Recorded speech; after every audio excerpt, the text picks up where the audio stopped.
45 seconds remaining.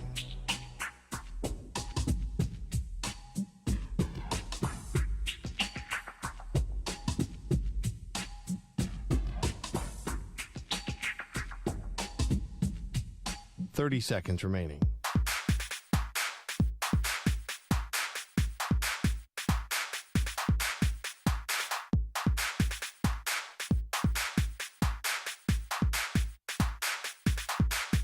Fifteen seconds.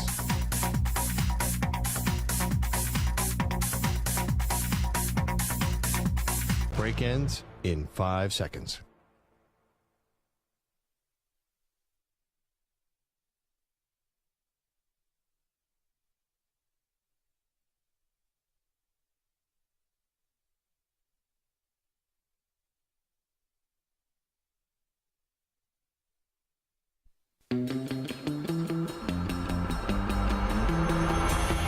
There are two different ways to eat chicken wings. Do you accept anyone who tries to eat them with a fork?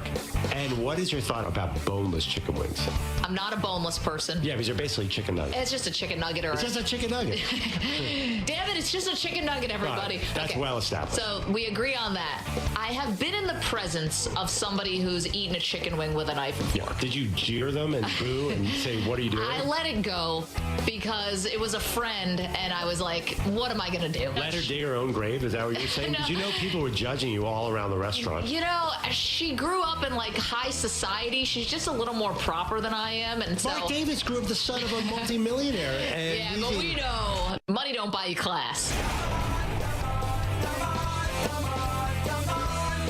Here are Maggie and Perloff. What up, what up? Welcome to Maggie and Perloff. It's Thursday. You're going to notice if you're watching us, youtube.com/CBS Sports Radio. That's not Andrew Perloff. No, no, no. Andrew Perloff is on a ski vacation. Funny enough, Perloff actually does not ski. So he is just sitting in a lodge somewhere in the Poconos. Keith McPherson, evening host at WFAN, good enough to join us here. Keith, you're the best for doing this. Thank you so, so much. No, you guys are the best, and thank you for having me. We are going to have so much fun today because we're talking about all of your favorite topics. Darkness retreats, Aaron Rodgers, your beloved Dallas Cowboys. All of that is going to make it into the show. And we got to start with Rodgers because as a nighttime host on WFAN, your life has now been taken over by Aaron Rodgers and people like Samter and other Jets fans who believe that he's coming to New York to be the savior. Now, let's get into what he's been doing for the last 4 days. He goes into the darkness in Southern Oregon. Now, we know the place that he went to is a place called Sky Cave Retreats. And we went to their website and we got a little flavor of what they're all about at Sky Cave. Throughout much of the last 20 years, I have been deep in retreat, including years of solitude in the wilderness and many long, dark retreats. Oh, okay. I guess you have my attention there. This person sounds like they're a little bit off the reservation. Let's keep going. I have come out of that with a deep passion to create a space in the wild where people can discover and deepen into the profound beauty of their true nature. Keith, come on. Like, there is no way that Aaron Rodgers, he's looking for something in his life. That something is not football right now. You go into one of these, like, dark retreats, you're starting to look at something where you can go find yourself. You're asking the big questions, like the big questions in life, not the, am I going to go play for the Jets or am I going to stay with the Packers? That's like small time. Rodgers is looking for something much, much deeper here. Why is he like this?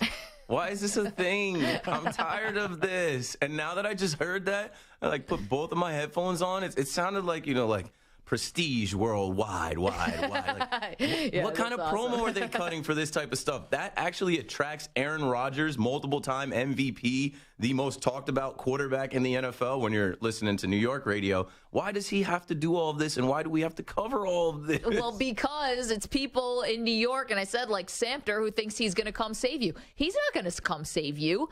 He's trying to save himself. From what, I don't know. And that's personal, and that's his own thing. Whatever he's looking for in the darkness, I hope he finds it. But Keith, like, you can't tell me that this is somebody who also is 39, by the way. He's going to be 39. who is you're going to have to trade multiple first-round picks for. Oh, by the way, you're going to have to pay him $60 million. I mean, $60 million, he could probably buy this whole darkness retreat with $60 million. Maybe that's his future. I don't know. But the more we hear about this, I'm not saying he's so basic of a person he couldn't multitask playing quarterback, but it just feels like he's on a journey that is not leading him to Florham Park, New Jersey to go play for the Jets. Yeah, it doesn't really add up. The math is not mathing. You need isolation.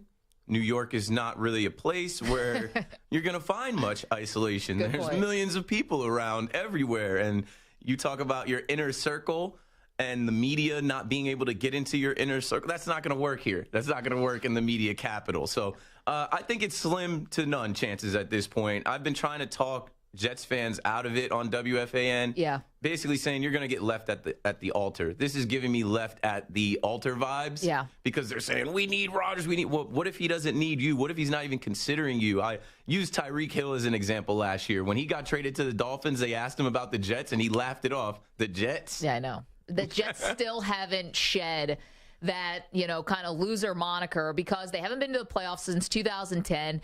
And even if they have a top 5 defense and they have the offensive and defensive rookie of the year, there are pieces there, but it still doesn't scream, come here and you're going to be a winner. And to be honest, I'm actually looking at this from the Jets' perspective.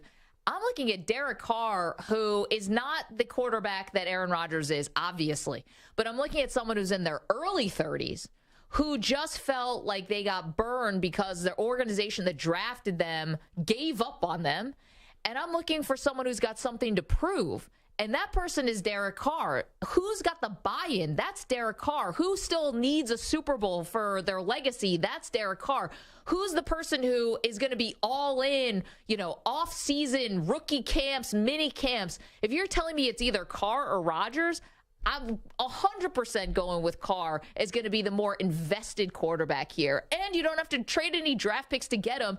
Just pay the money. Sure, you're going to overpay? Probably. But that's what happens in free agency. He was here. He was in New Jersey eating at a nice Italian restaurant. I'm a Jersey guy. I appreciate that. Yeah. And this is the first place he decided to come as a free agent. He went to the Saints while he was still with the Raiders. The Raiders officially released him, and his first stop is to come to Florham Park and to visit with the Jets.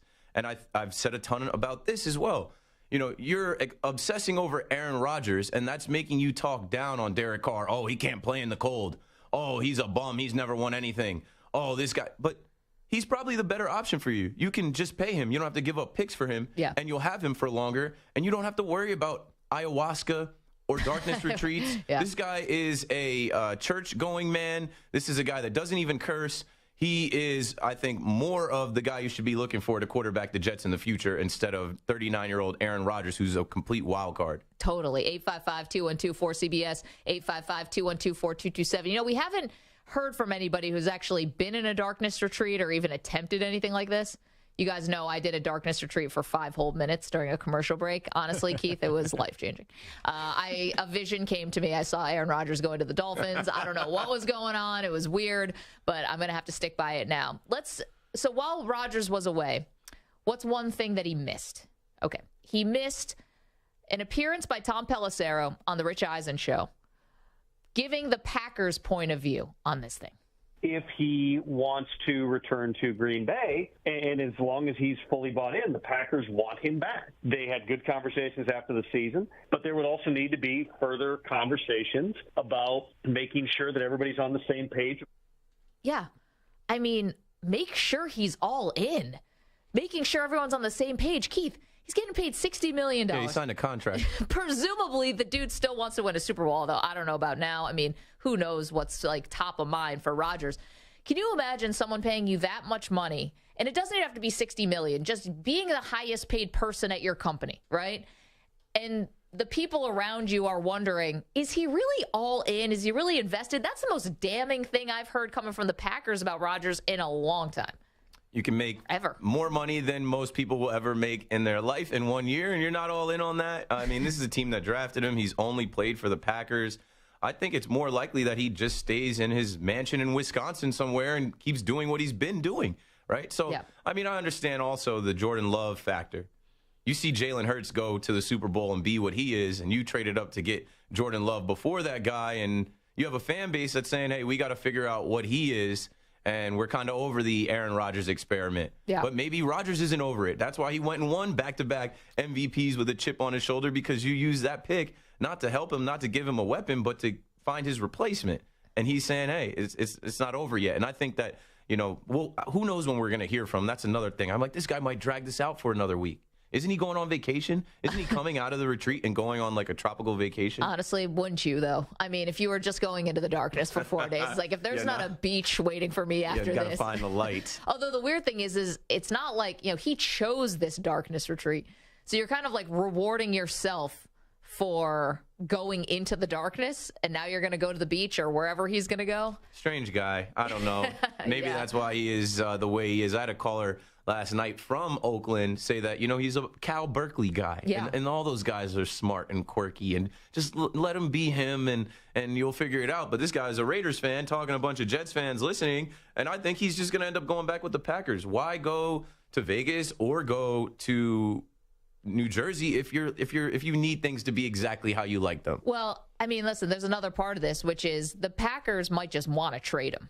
So you're going to find sucker teams who are going to come take him. You're going to find the Jets who would line up, who's going to basically invest in Aaron Rodgers, not knowing if he's going to play more than a year.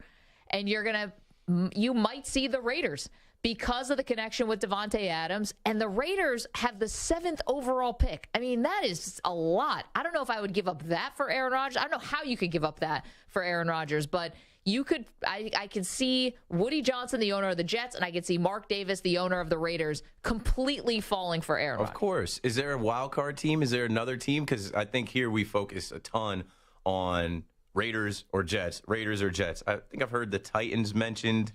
They have no receivers, though.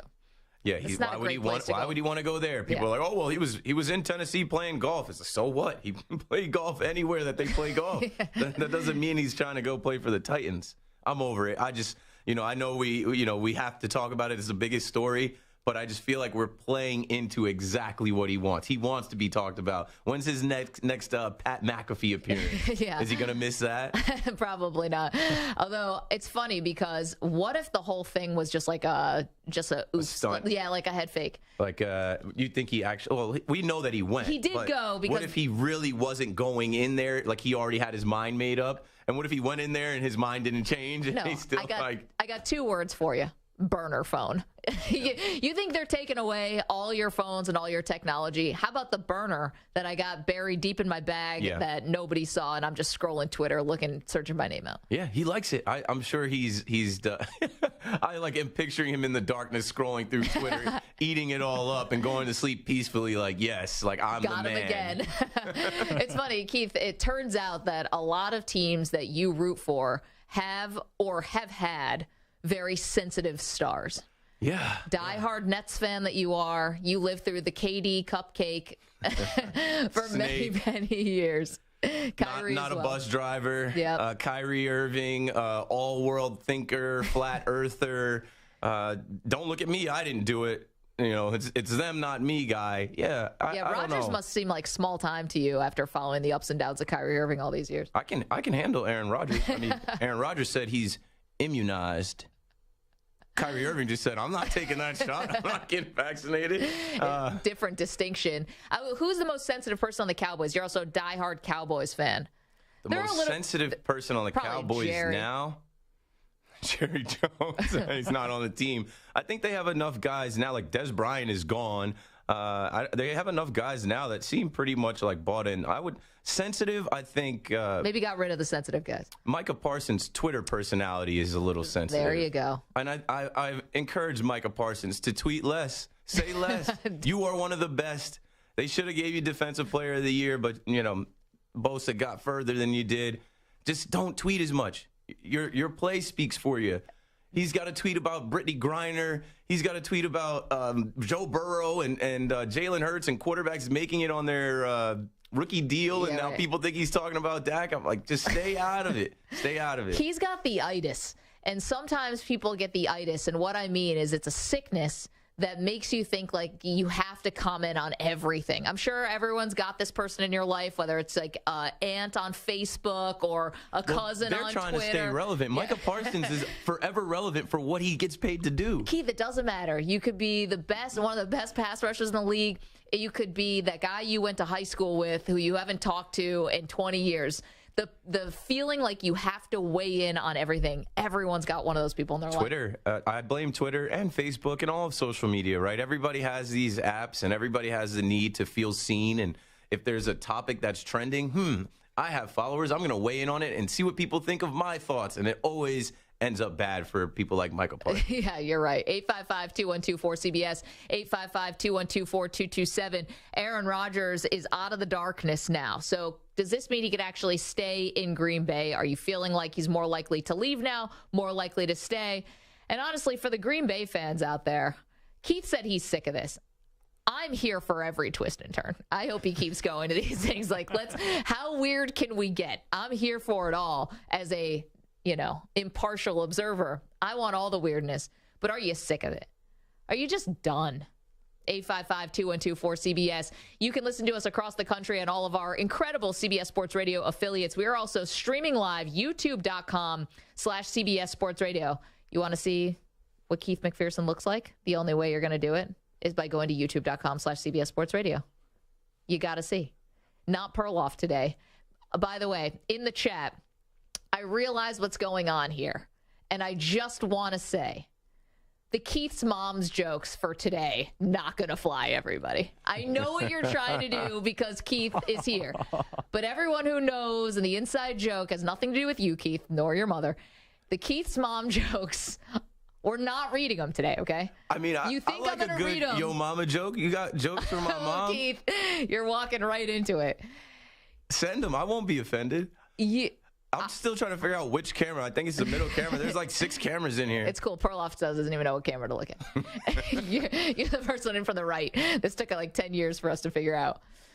That's the camera that we should be. Okay, I see the red dot on it now. Samter, this one. No, Samter, you're mixing them up. He doesn't even know which Samter doesn't camera know. to look yes. at. Stu had to tell him. So the third one in, and I also noticed that has a red dot on it too. Yeah, that's your camera. You're live. Okay, cool. But I'm not reading the Keith's mom jokes.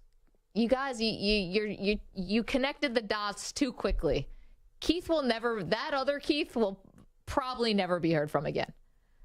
I can't imagine he would ever show his face. Even if Perloff is off today, he's in the Poconos skiing with his family, I doubt that Keith would make an appearance Keith today. Van Horn? The other Keith. Yeah, I know. I was hoping it was Keith Van Horn. If it was Keith Van Horn, that would be pretty amazing. What happened was Keith called in from Tucson. Okay. And Perloff made some kind of offhanded comment about, the book on this guy is not that good. He just said like some offhanded thing. Keith called in and he goes, well, Perloff, if you wrote the book, it'd be terrible. And without even skipping a beat, Perloff goes, well, your mom seems to like it. Oh. And I died. And then Keith said some threatening things and then it all got out of hand. So... hashtag Keith's mom in the chat. I see you guys. Philadelphia. Yeah. I've heard this, and I don't go to the link. I've been to Citizens Bank Park and Wells Fargo Center, but these Philadelphia fans, the mom jokes, that's their go-to. When you go to a game and you're tailgating, they're going to say some stuff about your mom. So it's just built into Perloff to do that. You know what? I didn't realize in the DNA. He can't help himself. I connected that right away. I'm like, where else have I heard? These Eagles fans, they're loaded with mom jokes when you go down there. And I've heard this from friends. So, of course, the comeback from Perloff is, your mom likes it. Your mom. I didn't know that was a Philly thing. Yeah, go to. There's actually a guy that is a 49ers fan. He's popular on TikTok. And he's like, hey, if you're sensitive to Yo Mama jokes, do not go to the link. Because they are hurling Yo Mama jokes at you as you walk through in an opposing team's uniform. Wait, do you remember a Yo Mama joke that got flung your way? No, I don't go. I'm a Cowboys fan. Come on, I'm not going to Eagles you don't want game. And honestly, I'm not even saying you don't want that smoke. Like, nobody wants that smoke. I just rather not. Yeah. Especially now. No, I'm not walking too old. But I got to find this fan who put the video out about, like, yeah, when you go there, like, they got yo mama jokes. He's like, it's just their way of saying hello. Yeah, Barbara Carroll in the chat says Eli Manning seconds that emotion. Yeah, it was the double birds for Eli. I'm sure they probably made some your mama jokes there, too.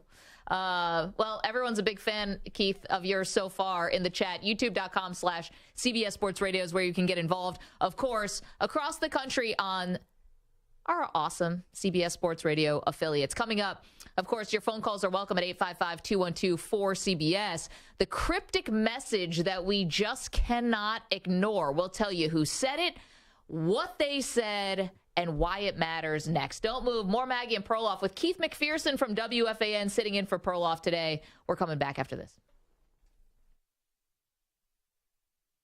You're in a 5-minute break.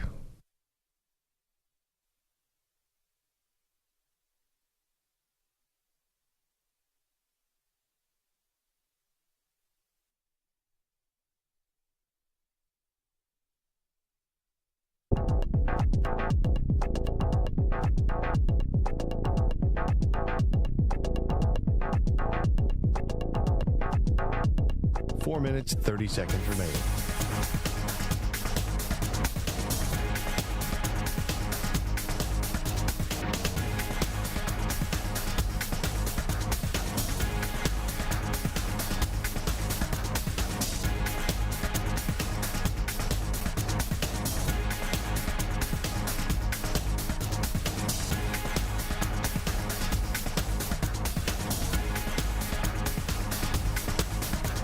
Four minutes remaining.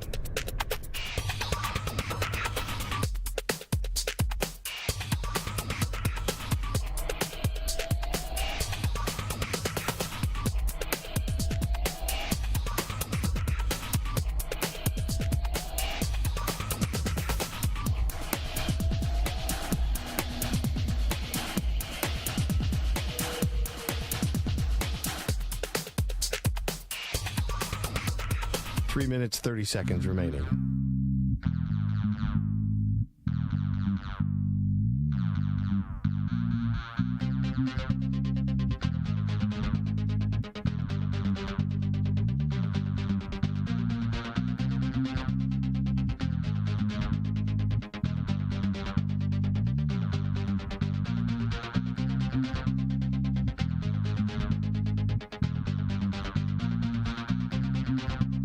Three minutes remaining.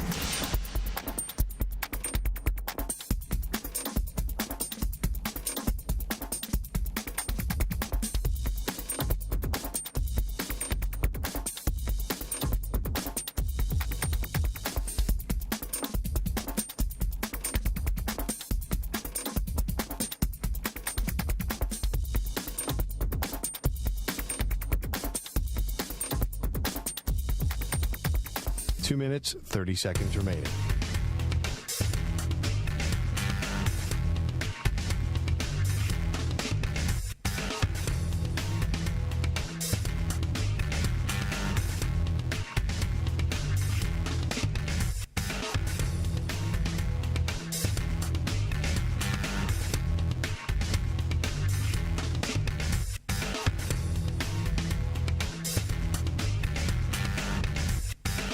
Two minutes remaining.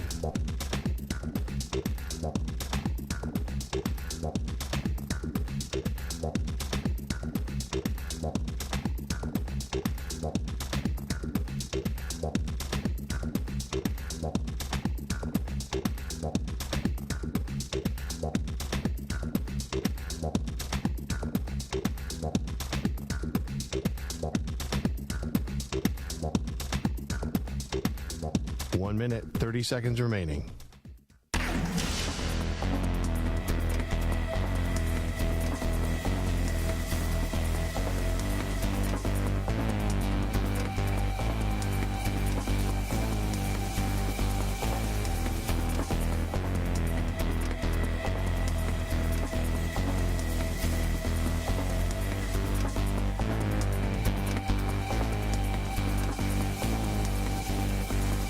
One minute remaining.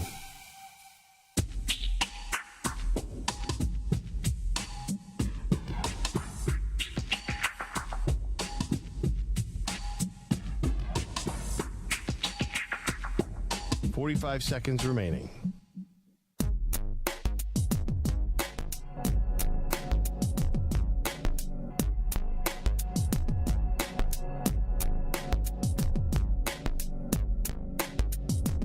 Seconds remaining.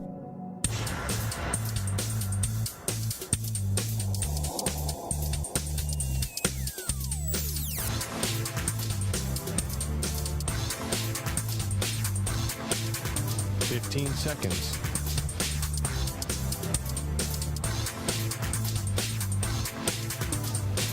Break ends in 5 seconds.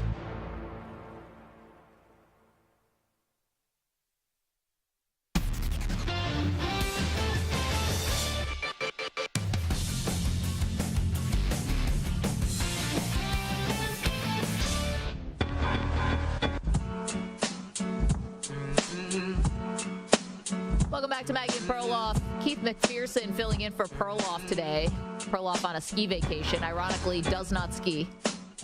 He's snow bunny, I guess. Perloff in the lodge drinking hot cocoa. Do you ski? I've never been on skis or a snowboard. It's great. I got to be honest. It's it cold. is great for like the first 15 minutes and then get me out of there, get me back to the lodge. Of course, we are on CBS Sports Radio across the country. We're on youtube.com/CBS Sports Radio. So this was interesting because, Keith, as the evening host at WFAN, you're obviously fielding a lot of calls from people wanting the Jets to make a major swing at quarterback. We talked about Aaron Rodgers emerged from the darkness yesterday. All right, that's a pipe dream. The other pipe dream that I really don't understand why people are getting that excited about still is Lamar Jackson. Yeah. Now, Jackson on his Instagram story, believe this was yesterday, he put out a message that said, no matter how much genuine love you show, it will never be enough. And that's on top of a new report that's coming from ESPN and our pal Jeremy Fowler, who's saying that not only does Lamar want a contract that is in line with what Deshaun Watson got, $230 million guaranteed, he wants the bump on top of that. Yeah. So maybe we're looking at something more like $250 million guaranteed. Sounds right to me. Yeah? Tell me why. I think about these guys going head-to-head in the ACC, Louisville versus Clemson. And I remember that game because it was back and forth, and it was just like, wow, these guys are the future. Yep. Like, they're so good. Like, they're everything to their teams. What are they going to be in the NFL? If this can translate to the NFL, like, there's going to be a changing of the guard from Phillip Rivers and Ben Roethlisberger and Drew Brees and Tom Brady now, and maybe Aaron Rodgers next. Like, those guys are going to be out, and these are going to be some of the new guys in the league. And here we are where you see Deshaun Watson miss a year and a half, and he resets the quarterback market. The Browns, of course, give him the largest contract, the most guaranteed money. They set it up so that the cap hit is huge this next year or whatever. When you're Lamar Jackson, you've won an MVP. You've won, I think I read a stat that he's won 45 out of 61 regular season games that he's played, maybe even including playoffs. He has a playoff win under his belt. This is a guy saying, hey, I'm deserving of this, right? You drafted me, and you got me as a steal late in the draft. I'm not going to keep playing to prove it. What else do I have to prove? There are other guys like Russell Wilson in this league who have max deals, Dak Prescott. I need money. He used to have the I need money, the grill from I need money on his Twitter. Let me see if he still has it. The guy wants to be paid. He doesn't have an agent. He knows his worth. And I think the relationship is soured that I'm hoping that he forces his way out. So counterpoint to it is he actually has missed 10 games the last 2 years. And I'm not saying he can't be more of a thrower, but how much do you really want him to not use the thing that he's the most gifted at, which is obviously using his legs? He's incredible at it. Like, he changes the game. He tilts the field with his ability to run. So you don't want to take that away, even if you want to incorporate some more downfield passing. The guy's got a great arm. We know that. I think he's been propping up this offense ever since he basically took over as a starter. Yeah. The weapons have never been good enough outside of Mark Andrews. The weapons have never been good enough. But there is part of me that can see from the franchise's side where it's like, listen, we screwed this up. We got this far. where now all of a sudden we're backed into a corner that's $250 million or he's gone. And it's like, well, maybe I should go out there and see who can I fleece to try and get as much value as possible. If Russell Wilson got 3 first-round picks, I think I'm getting 4 first-round picks. And on top of that, maybe a player or two, maybe more. Maybe I can find a way to salvage this because it has become untenable. It looks like the relationship has just totally deteriorated. With Lamar Jackson, let's say, okay, you said he missed 10 games. Yeah. There's a lot of talk about him quitting on the team. I don't believe that he quit on the team. I think he's looking out for his best interest, not just his best interest money-wise, but like you said, with his legs, if he's got a knee injury and he isn't 100%, he's not going to be 100% effective. Right.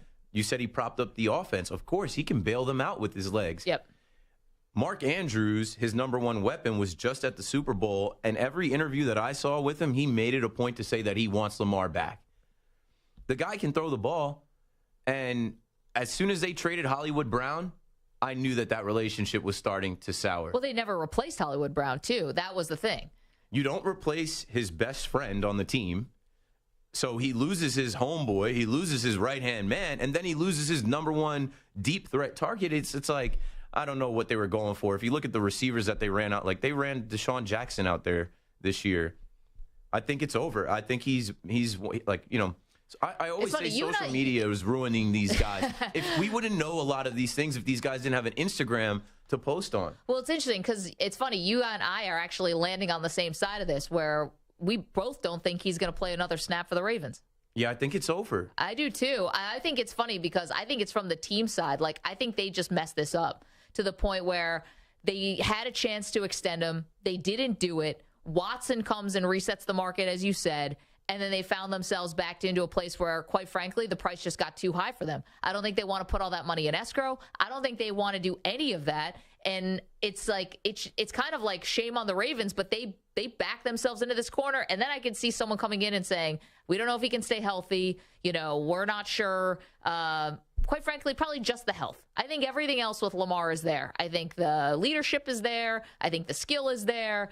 The athleticism is obviously there. I just think the health is one of the biggest things they're looking at and saying, how can we give him $250 million? He's been healthy. But I understand that, just in this last season, quarterbacks that run the ball, Jalen Hurts, shoulder, missed some time. Justin Fields, obviously missed some time. Kyler Murray tore his ACL. Won't be back for the start of the season. It's a liability. But I think he took his time with this injury, playing on a prove-it year.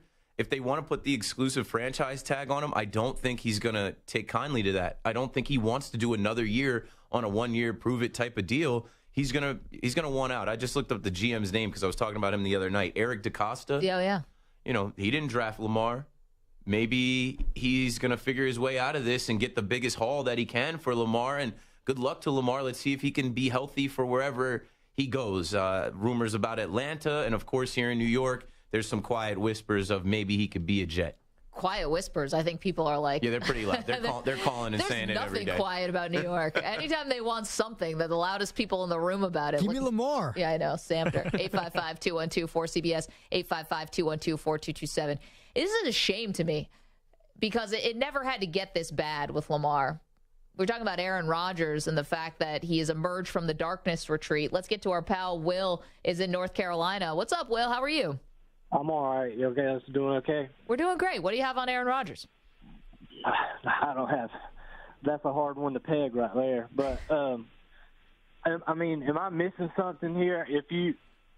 I don't understand why they just don't go with Derek Carr. Because I mean, if the Jets trade for Aaron Rodgers, wouldn't you think that Green Bay would, in the right mind, ask for at least Sauce Gardner or Garrett Wilson? And that messes the team up. I know. Why not? You can't get one of those guys, though, Will.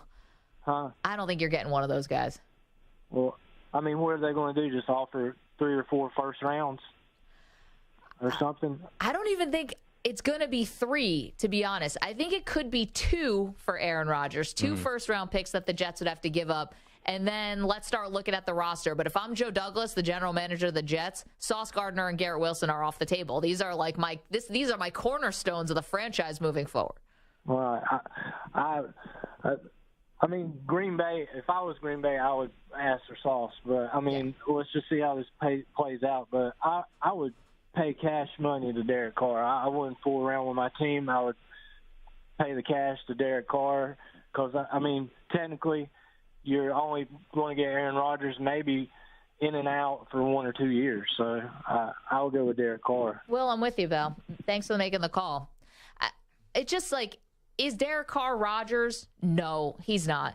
Is Derek Carr someone you can make the playoffs with, even in the AFC, which is stacked? Yes, I think you can, because I've watched Jets teams in the past get very far in the playoffs with a great defense, with a great run game, and a very good offensive line. Yeah. Now, it's happened where the quarterback was like basically third or fourth or fifth, quite frankly, on the list of why the reason why the Jets even had success.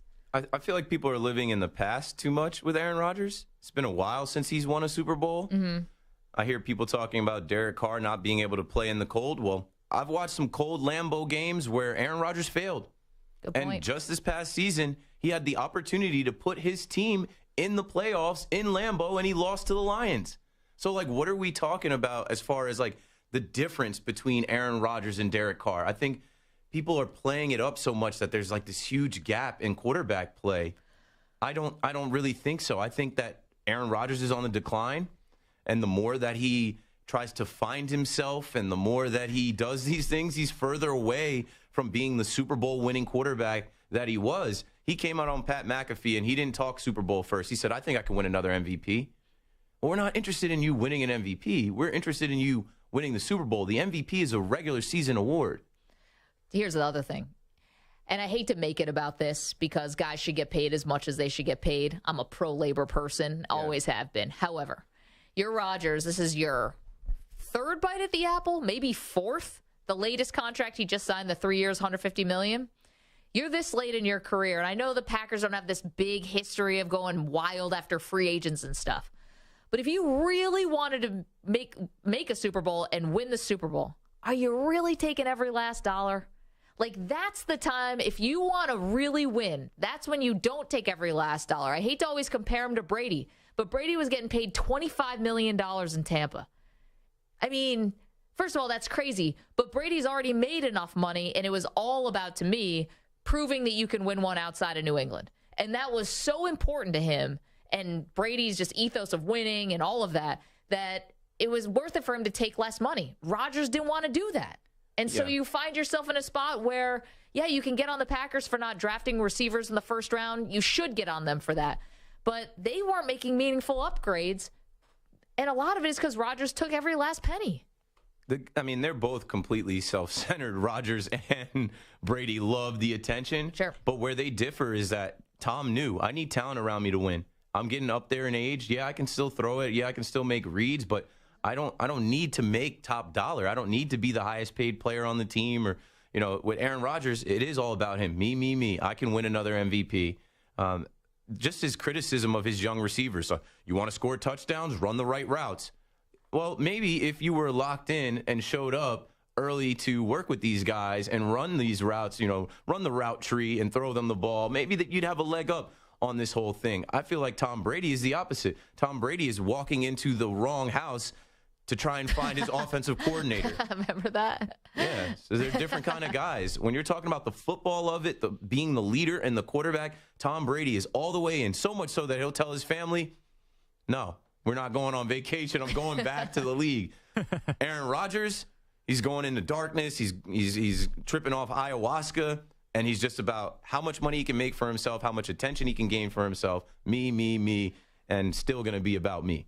Hey, by the way, did a little research about the Darkness Retreat. It's not like he's living in a shack here. This is pretty nice. It looked like a ski lodge. It was beautiful. What kind of food? That's what I want to know. We'll get to that. I looked that up too. I got answers for you. We're going to do that in just a moment. Also, one superstar is set to return to the lineup, but doesn't mean a championship run is even possible. We're going to get to that in just a moment. See you guys on the phones as well after this CBS Sports Update with Rich Ackerman. CBS Sports Radio. Sports Flash. Well, Sean Payton is filling out his staff with experience and people familiar to Denver as Vance Joseph joining the team as its defensive coordinator a little more than 4 years after he was fired as the Broncos head coach. The Commanders officially introduced their new offensive coordinator, Eric Bieniemy, who stepped away from Andy Reid's shadow to run his own offense in Washington. Bieniemy has been on the coaching carousel for a while, but has never landed that promotion. He said that he's looking at the present, not the future. Being a head coach right now is not in my thought process. Right now, here's what I'm focused on. I'm focusing on being the best coach that I can be today, okay? The rest of everything else will take care of itself starting tomorrow. I live in the moment, okay? So I got to be implanted, and Nikki know exactly what I'm about to say. I got to be where my feet are. So right now, my feet are planted right here. The second half of the NBA season opens tonight. The first half wasn't kind to the defending champion Warriors, who are barely in playoff contention, currently 9th in the West, needing to play their way into the postseason right now. They'll start the second half tonight in L.A. against the Lakers, and they continue to be without Steph Curry, who will miss at least another 4 games with a leg injury. I'm Rich Ackerman. Coming up later on the Zach Gelb Show, we continue the QB carousel, making stops in Duval and New Orleans. 6 p.m. Eastern, 3 Pacific.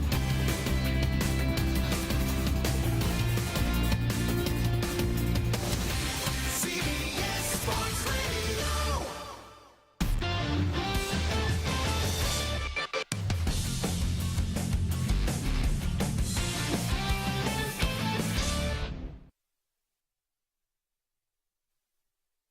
You're in a 5-minute break.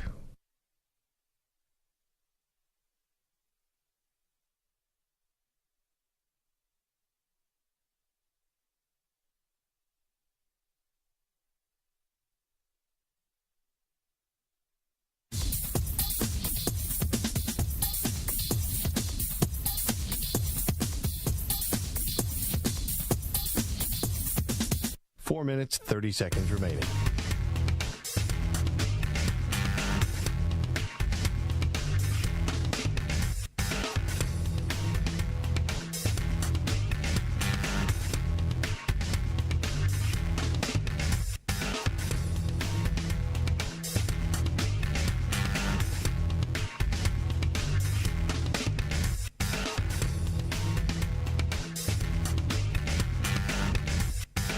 Four minutes remaining.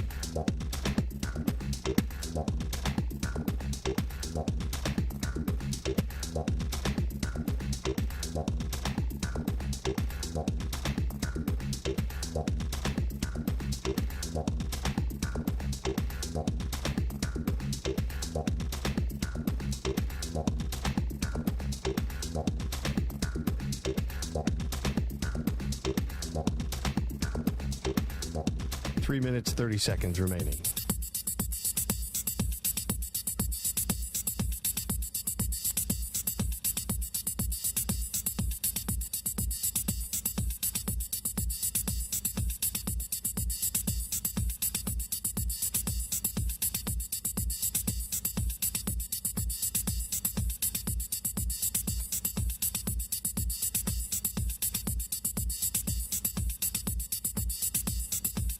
Three minutes remaining.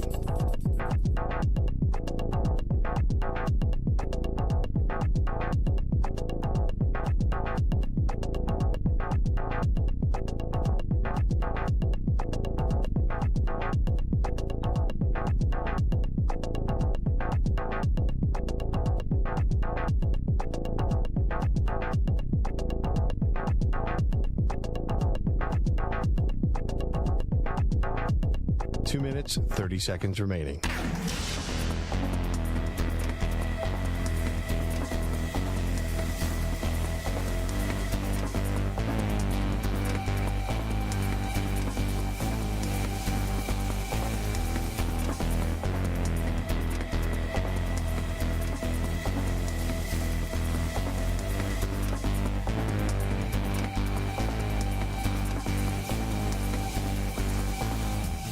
Two minutes remaining.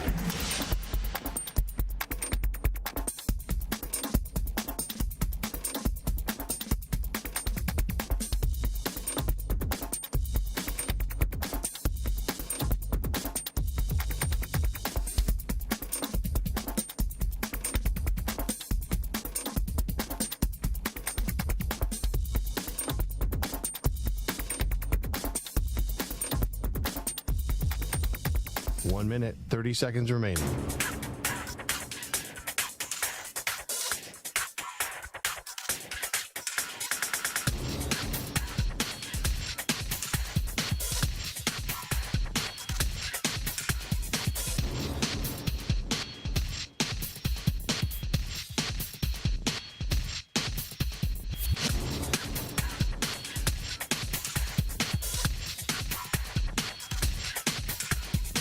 One minute remaining.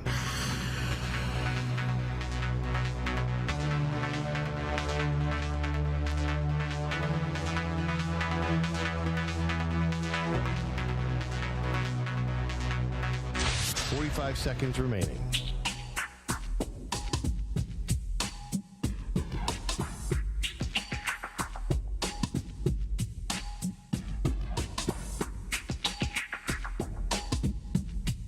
Thirty seconds remaining.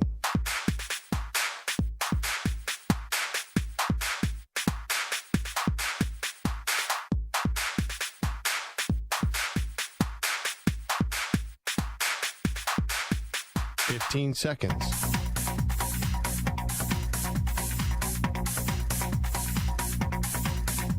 Break ends in 5 seconds.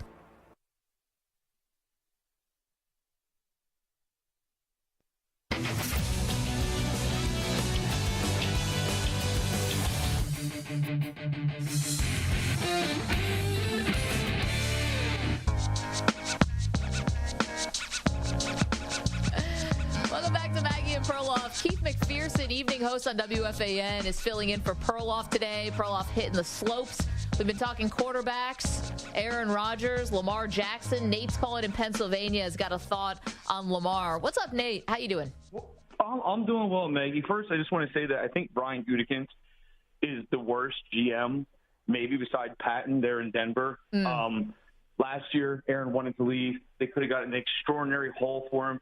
Instead, he fought him, forced him to stay. I think Aaron really did want to leave. I think once he was forced to either retire or come to the Packers in order to save face, he wanted more money to make it look like he won.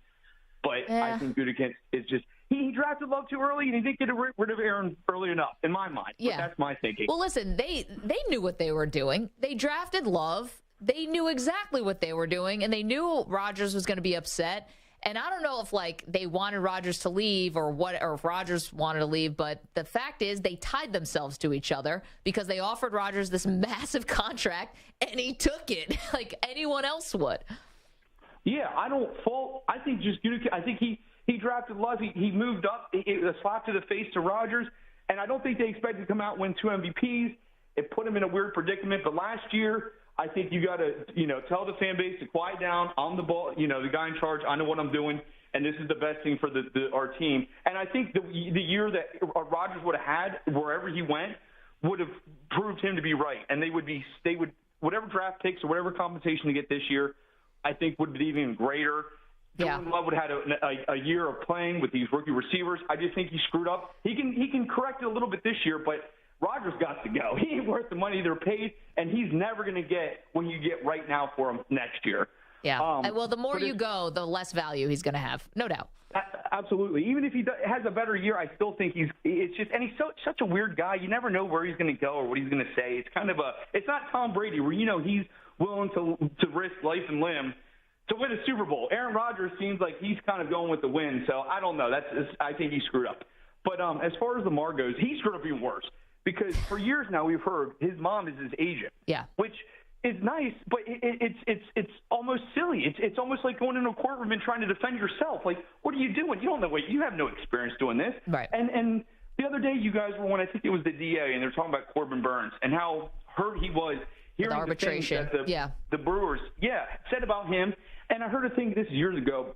Brandon Schaub, the former UFC fighter, was on a phone call with his manager, and he said, "Let me listen to what they had to say." They were going back and forth, and he got off the phone call and with an interview later on said it was the most disheartening conversation he'd ever had, hearing these negative comments that his employer, who he thought really liked him, would say about him. And so Lamar is now privy to all these negative things and what his team really thinks about him in a negative light. And I just think part of that, and then betting on himself this year and really just. Well, but here's the thing, though, Nate.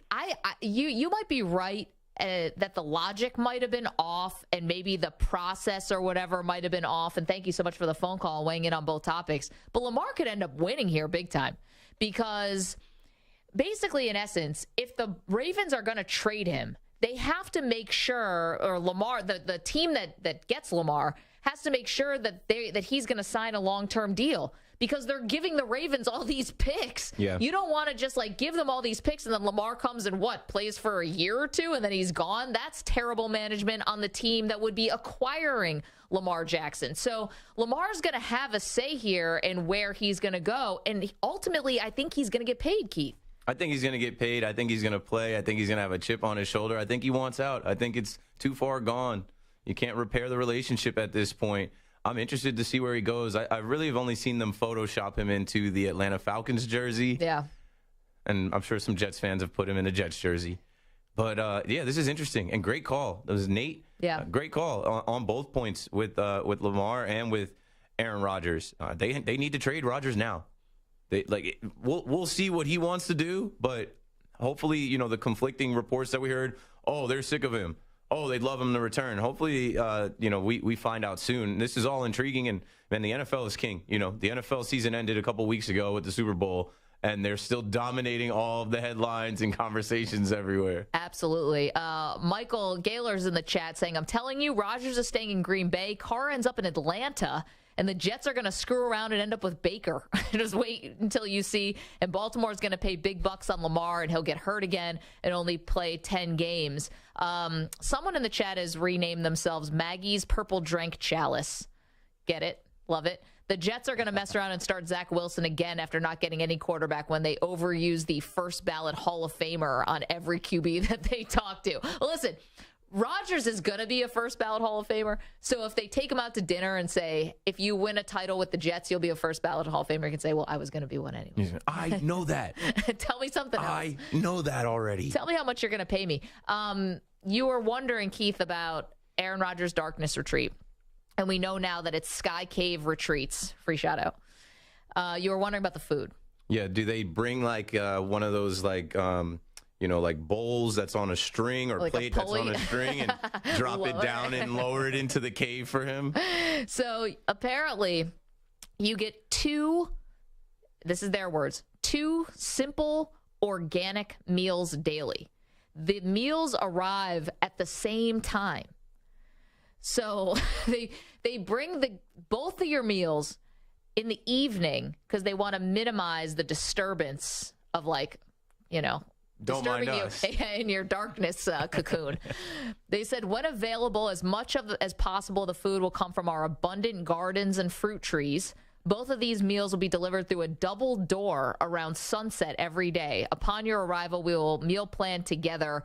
They can offer gluten-free, vegan, raw, smoothies, and any other dietary restrictions. McDonald's? I don't eat McDonald's, but there's some people that are going to have certain cravings. And that could ruin your whole 4 days because it's okay, actually, I really need a cheeseburger right now. It's not room service, Keith. I mean, it is a darkness retreat. But, extra fries. So here's a couple things about that. Number one, the way that I am, I just know myself. You give me both the meals at the same time, I'm eating them both. Yeah, I'm trying something from both. Yeah, I can't be I'm going to save this for 6 hours from now. No, I'm in a darkness retreat. We're not rationing. There's nothing else to do. I'm definitely eating everything and then just being what did I do? So that's number one. This would not work for me.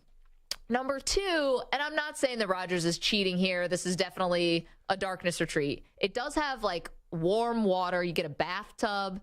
You get a toilet. It looks like a ski lodge. You're doing fine. If he was doing the first one, is 3 to 5 days they recommend for the first time you go in the darkness.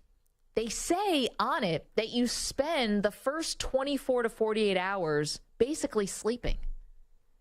So you're kind of doing 1 day in the darkness. First of all, sleeping for 48 hours sounds amazing. Yeah. I never sleep more than, if I sleep 8 hours, I'm pumped. Yeah, I know. Just wait because your 8 hours is about to go down to 4 hours. Yeah, you know this. I'm already ready. And I mean, being the nighttime host at WFAN, shows end at 2 a.m. I drive home. I get home at 2:33. Sometimes those adventures can go to 4 or 5 in the morning. There's been plenty of times where I'm the sun is coming up. To sleep that long, I don't know. How does he relax his mind and his body to sleep that long in the beginning of this thing? You're in total darkness. I've already eaten everything, so I got nothing else to do except be alone with my thoughts. You're scrolling through Twitter on your burner account.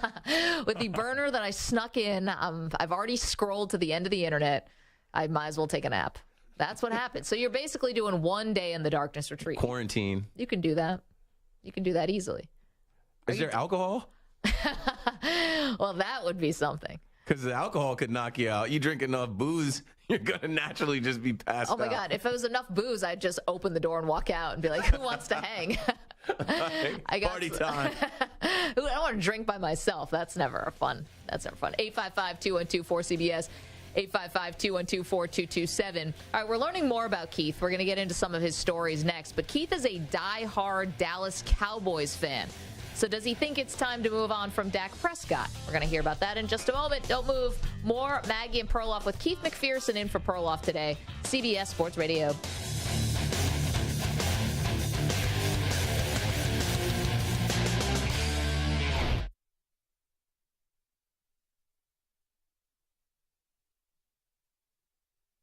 You're in a 5-minute break.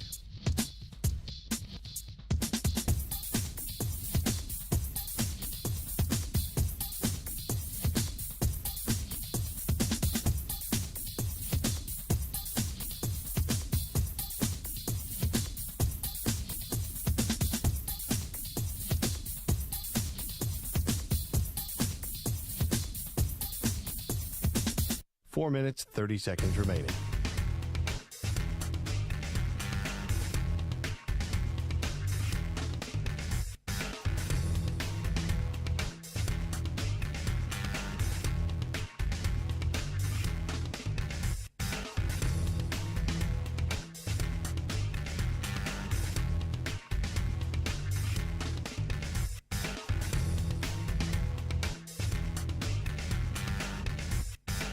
Four minutes remaining.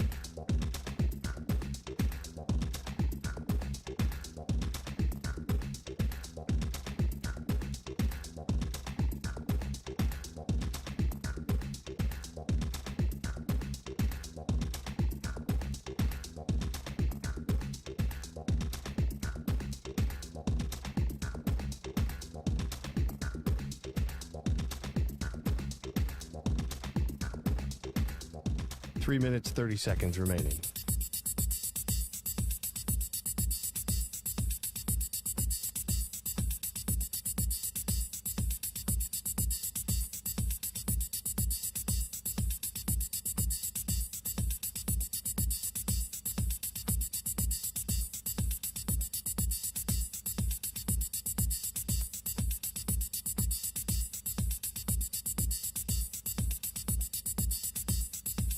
Three minutes remaining.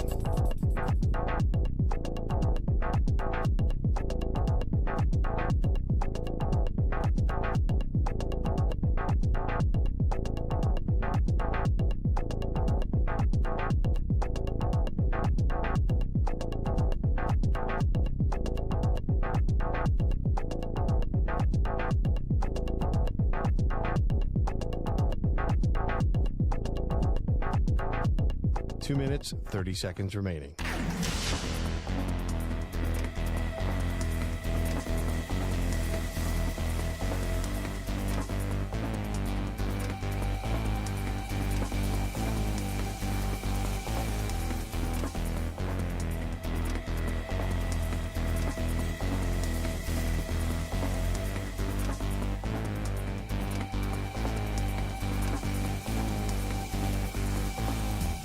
Two minutes remaining.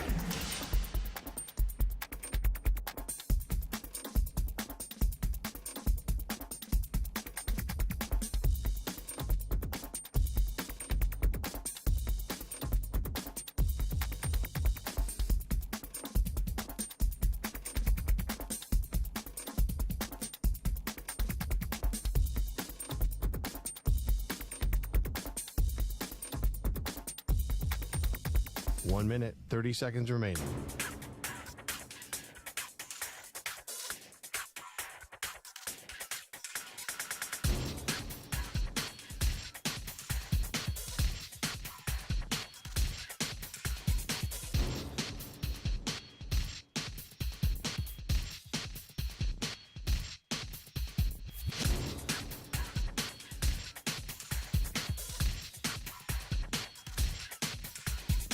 1 minute remaining.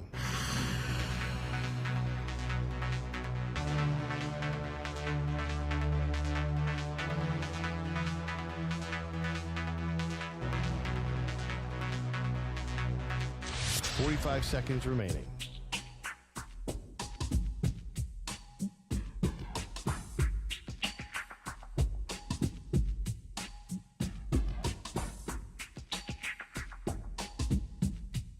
.30 seconds remaining.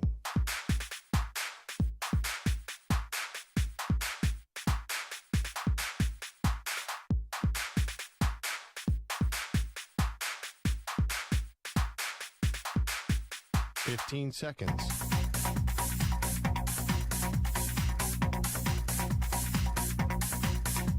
Break ends in 5 seconds.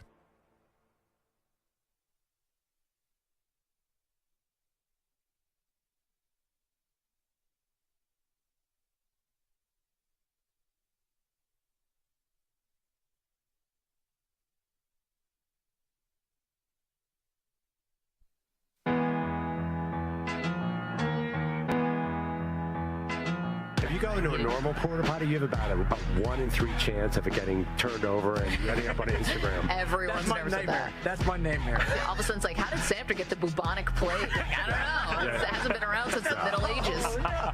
We can have a debate about what's worse, but there's nothing worse. The thought of being in a porta potty that turns over. No, my worst fear is dropping the phone. That's gone. Sacrifice it. Let it go.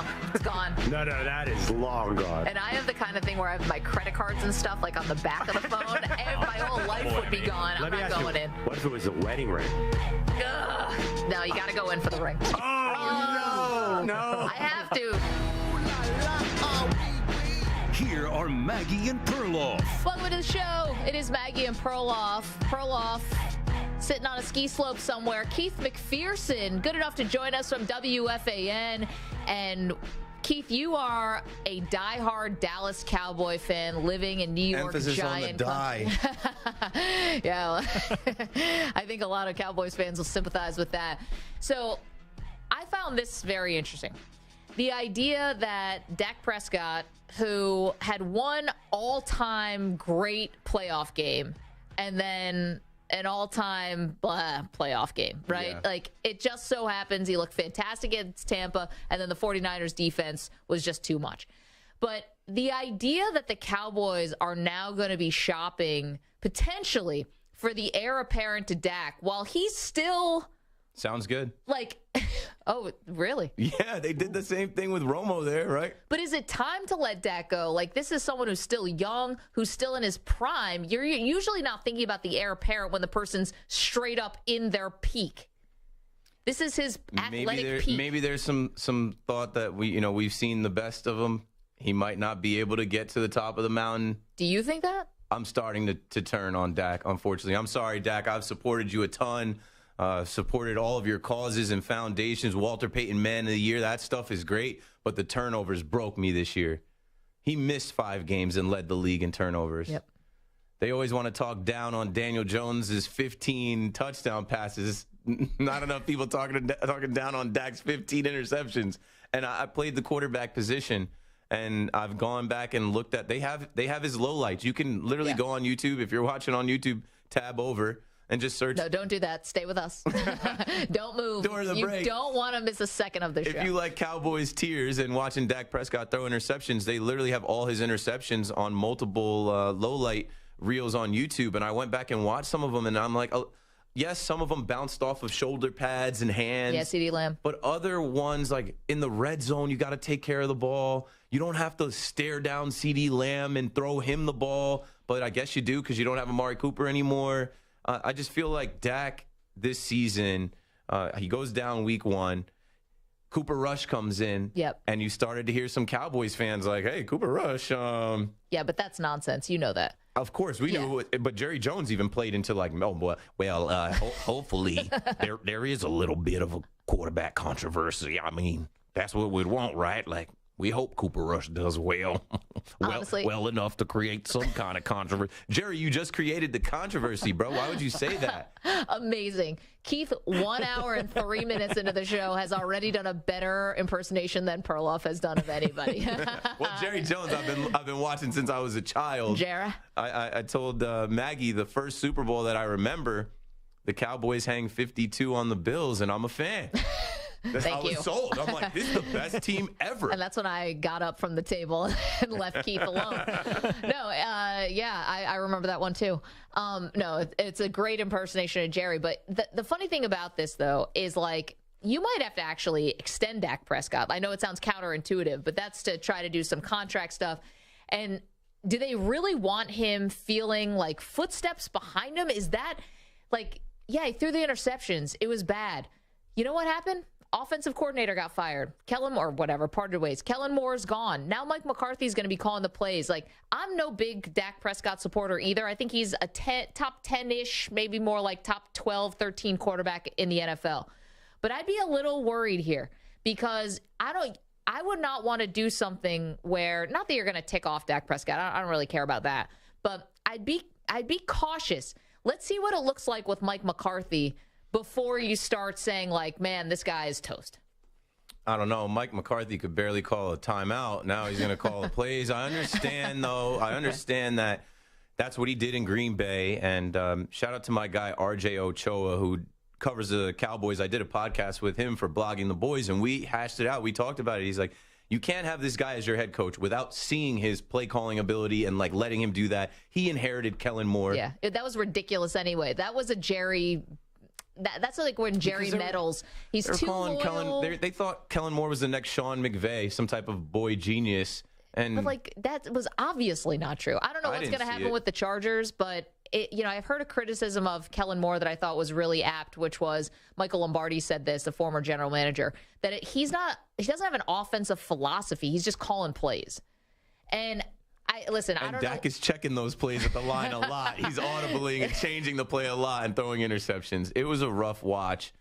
I believe that Dak needs a little bit more help. I think that the Cowboys failed him multiple times. I mean, they failed themselves with the tagging him twice and overpaying for him. This is a 4th-round draft pick that you could have locked up for nothing and then had flexibility to, keep Randy Gregory, keep Amari Cooper, but you paid Ezekiel Elliott before Dak. That was a mistake. 2 years before you actually had to pay your running back in a league where you don't need to, one, draft a running back 4th overall or pay them $90 million through 6 years. Ridiculous. So you end up in a situation with Dak. Dak won because quarterbacks are hard to find. And you tagged him twice after, he played out his rookie deal. He became the face of the franchise. He became the quarterback of America's team. Yeah. I just think that Dak is like, he's I don't want to say he's hit his ceiling, but I'm not sure what they do to get him past where he is because he's forcing the ball, turning it over. It feels like Dak is doing too much to try to lead the Cowboys when he should just be getting the ball into the hands of playmakers. And not for nothing, that last game, it sucked. His calling card all season was, 2 turnovers in a game, like 2 interceptions in the game against the Packers. The Jaguars, like, you're losing those games. He did that against the Niners. But Tony Pollard going down, people aren't talking enough about, like, if Tony Pollard is available, that was the number 1 offensive weapon. That takes some pressure off of Dak. Now the QB is a problem, and he's got a $49 million cap hit, and you have a running back problem because you have a running back in Zeke making $15 million. You can't go forward with him, and we don't know when Pollard's coming back. I mean, I think they need Pollard back, but it's not just, hey, we got Pollard back. Like, that's not the definition of, having a good offseason. You have to do that and more. Right now, the Dallas Cowboys are picking 27th in the draft. So are you going to go wide receiver again when, you're also going to need some help also at corner? You still might need some offensive line help, even though the line was pretty good this year, considering some of the injuries. JL in the chat says, Jerry pushed Dak to be super aggressive. They came out and said it. That's not who he is. Do they have themselves to blame for trying to push Dak to be a more aggressive downfield quarterback when, ironically, before the season started, they said they wanted to get back to more of a power running team? Yeah, and let's not forget that, like, Dak like shattered his leg a couple seasons ago, right? Remember that? And then he comes back and he's got the thumb injury. So he's taken a beating already. I think some of that's in his head. He's not the same runner that he once was. Like in this NFL, you have to be able to use your legs and pick up first downs and be a run threat. And I believe that they said that because I really think they said, hey, we're paying you all this money. You're a $40 million quarterback. It's on you to get the ball downfield, to lead this team. The way the season ended 2 years ago, they ran out of time, right? Yeah. They couldn't get the snap off. It's just like, I don't know. As a Cowboys fan, it is frustrating. Is this as low as you've ever been? Yeah, especially because now I'm on TV and radio and I have to like wear this. And, you know, some people are telling me, hey, maybe you want to be quiet about being a Cowboys fan. It's all I've ever been. It's all I know. It's how I've watched the NFL. I can't tone it down because I'm on New York radio. And you can hear it in my voice talking about it. Like, it has been a struggle. It has been a 27-year disappointment. I'm 34. So, like, I really don't even remember the Super Bowl. 96, I remember. Obviously, they beat the Steelers, Neil O'Donnell and Bam Morris. But those days seem long. I was in the second grade. Well, the funny thing is, like, this feels like a low point, oddly, for the Cowboys, but they actually did win a playoff game this year, and they finished the season 12-5. It's like you should be feeling pretty good about this. But they played the worst team that was in the playoffs that shouldn't even have been in the playoffs. Well, they were Tom Brady led, though. Tom Brady retired after that. You sent Tom Brady into retirement. Do you get any pleasure out of that? No, but I do get pleasure out of the fact that he was undefeated against the Cowboys, and he won't be able. He now hasn't been able to retire and say I'm undefeated against Dallas. They put a 1 in that record. I think he's 8-1 or 7-1. Yeah. All right. I mean, listen, parting gift that Brady's gone. It is. I feel it because it's not just you. I have other Cowboy fans in my life, and it just doesn't. You guys started to notice something at the end of the season, and then the Tampa game like threw everybody off the scent. And then San Francisco was the real wake-up call because, listen, we can say that, you know, your run-of-the-mill quarterback's making $40 million, but when you are making that much, at some point you're going to be asked to beat a very good defense. And that is one thing that Dak Prescott has not shown you in the playoffs that he can do. And listen, San Francisco's defense is legit. They're great. But it's got to be a better showing than that. 855-212-4CBS, 855-212-4227. And I'm intrigued about McCarthy calling plays, but I don't know if that's going to be enough. So Keith is here. And I didn't realize this about you, Keith, but you told me as we were chit-chatting a little bit that you at one point were an Uber/Lyft driver. About 700 Lyft, Uber rides. Lyft rides, Uber Eats deliveries. I've tallied around 700, and I hung it up. I retired. That was it. Tom Brady, you were out. Not quite Tom Brady. I was not the GOAT of it. I hated it for the most part. But I was telling you, I explained. So when I used to work in social media in New York City. That was my, job, my corporate job. I worked at MTV. I worked at Fubo TV and Rock Nation doing social media behind the scenes. But when I was at MTV, I wanted to get into sports. MTV was cool. Like, it was awesome, like running into Nick Cannon and Snooki once in a while, but it wasn't my passion. What a flex name drop there. I love it. Way to go. Wasn't my passion to like create tweets for Flora, Bama Shore, whatever random, shows they were coming up with. Right. So I literally just quit. I think I got a check that was like short for what I was expecting. I wasn't making any money there anyway, so I just quit. And I got an email, and you know how you get those email ads in Gmail? It was like, complete your first 30 rides in 1 month and get an $1,000 bonus from Lyft Uber. You're like, cha-ching. So, I don't have a job, but I have a car, and I've got time, and I think I'm a pretty good driver. Wait, is this in New York City or in Jersey? I was living in Jersey, but I was taking people into New York, and the way Lyft Uber is set up, you can't pick up. If you're a Jersey driver, you can't pick up in New York, but you can drop off. Okay. Which that sucks because some people have you drive all the way out into Queens or Long Island, and then you have to drive back before you can pick up another ride, and you're losing money the whole time. So I completed. It's funny because I did my orientation, and the clock started, and I didn't know that, like, the clock started. So I actually completed my 30 rides, or it had to be more than 30 rides. I think it was 100 rides in 30 days, and I did 100 rides in 19 days. And I remember I went to the draft in Philly, like the day after I completed it. So that was my start into it. But then I started my job at Fubo TV, and I worked there, and I worked at Rock Nation. I quit Rock Nation, so I went back to the Lyft Uber grind. Okay, so tell us, like, what's everyone's got a bad, like, what's the nightmare experience? I mean, the nightmare experience is that, like, you don't know who's getting in your car. Look, anyone can get in your car. You don't know what they're going through. I had a guy who was cursing me out on his way to Newark Penn Station. Oh, no. He was late for a train, and I think I made a wrong turn, and he was like, this guy was tearing me up. You're lucky to be alive, Keith, I swear. Yeah, the thing is, though, like if it really escalated, I would have pulled over and handled this old man. But I just felt so disrespected, and I'm a polite person. I'm trying to get him to his destination, and you don't want to deal with an unhappy passenger. Another nightmare story that just clicked. I picked up a couple from Bahama Breeze in like Woodbridge, New Jersey. Oh no! The guy gets. Was it ladies' night? The guy gets into my car with a drink from inside the building. Oh, that's a no-no in this state. Excuse me, sir. Can you get rid of that before we get going here? Now he's got an attitude. He snuck the road soda out, right? Who am I to tell him that we can't move forward? I did a lot to sneak this LIT out. So the conversation that Sneaking a Long Island iced tea out, you got to be insane. Literally. So he's got to leave that on the ground, and we pull off. And the conversation that him and his wife are having, they're getting very graphic in my back seat. I don't want to. Wait, they were hooking up in the back seat? No, but the conversation about what they were thinking about doing the rest of the night. And, the preamble. That's so not right. So I dropped them off in Rahway, and I go about my business.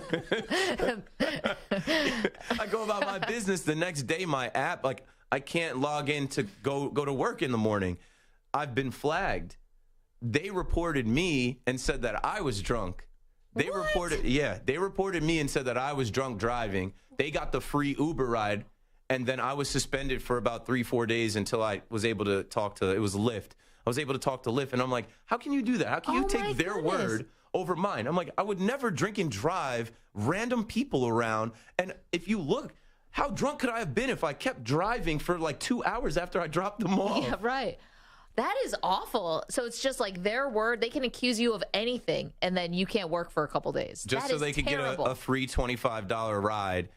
And, yeah, so I was out of money for a couple days, and I was like, man, what if I had kids? What if I, like, really was, like, relying on this? Like, I was just using it to get, between jobs. Right. But, like, it is what it is. I had another woman get in my car. I'm sorry. Just like thinking about you looking in the rearview mirror as the people are like having this foreplay in the backseat of your car. You're actually unlocking suppressed memories that I've blocked out since I've gotten out of that. Let it go. Here's the last one. This woman gets in my car, and we're going on a sting operation. Little do I know. Oh, no. There's 2 stops. The first stop is Cheeseburger in Paradise. It's a in Secaucus. I know that one. Yeah, I've ate there. I worked at the NBA, and it's across the street. Oh, it's a long story. So we're going to Cheeseburger in Paradise, and that's a song too, right? Also, yes, it is. But for people across the country, let me just paint the picture of where Cheeseburger in Paradise is. Cheeseburger in Paradise is a place called Secaucus, New Jersey, which is very close to where you would imagine a mobster would dump a body if they needed to get rid of it. It's about 3 miles away from MetLife Stadium, and it's all like marshy land. And then jug handles and turns and highway. Strip malls and whatever. And this is where the bodies are buried. Continue, Keith. So we're going on a sting operation. Little did I know this woman was going to go inside and find her significant other on a date with a woman that he worked with. Oh, no. And you were going to be the getaway car? Yeah, well, there's 2 stops on this Lyft Uber, so I'm just, kind of hanging out for about 20 minutes. She comes out crying and, kind of messed up hair. I guess I got into it, whatever. So I have to drive her home now, and she's telling me the whole story about how they have kids and how she was, already kind of like, on his trail because he would, leave work, and he had this relationship with these women at work, and he said it was, and she can't believe she finally caught him in the act and this, and now she's going to go home and do whatever. And I'm just like, bruh, oh, no. Like, how do I get myself in these situations? I mean, did she I could imagine people are just like, all right, can I get your number and I'll call you and I'll let you know how it all turned out? No, I'm trying to get these people out of my car so that I can see the money that I made and go on to the next. That's the whole game in Lyft, Uber Eats. Like, here's a Uber Eats story. So specific, right? Like, This girl wanted a Junior Baker cheeseburger, some nuggets and fries. It was a young girl, but she lived in an apartment building, and I had to come all the way up to like the 13th floor, walk in. She wrote in the notes like, yeah, my grandma will greet you at the door. She literally didn't want to get up from her bed. I'm in their apartment knocking on her room door to give her her bag of Wendy's or McDonald's or whatever it is. And I'm like, this is nuts. I'm like, I think I've gone too far. And then the tip that she tipped me, she rounded up and tipped me like 65 cents. Aww. That bothers me. I drove all the way to this apartment building, checked in, came upstairs, said hello to Grandma, saw your whole place, went to the third room on the right, knocked on the door. You just took the bag, closed the door. My tip is 65 cents.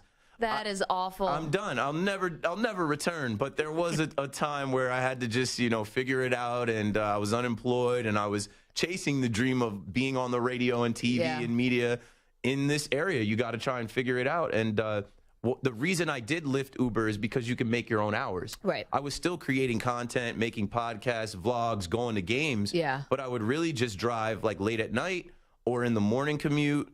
And, sometimes I drive the afternoon drive depending on what I was doing. That is the only real thing. It gives you flexibility to be your own boss, but it's a roulette wheel. There's too many wild cards. You don't know who is getting in your car, where you're going to drive them, and what's going to happen to you in that time. Yeah.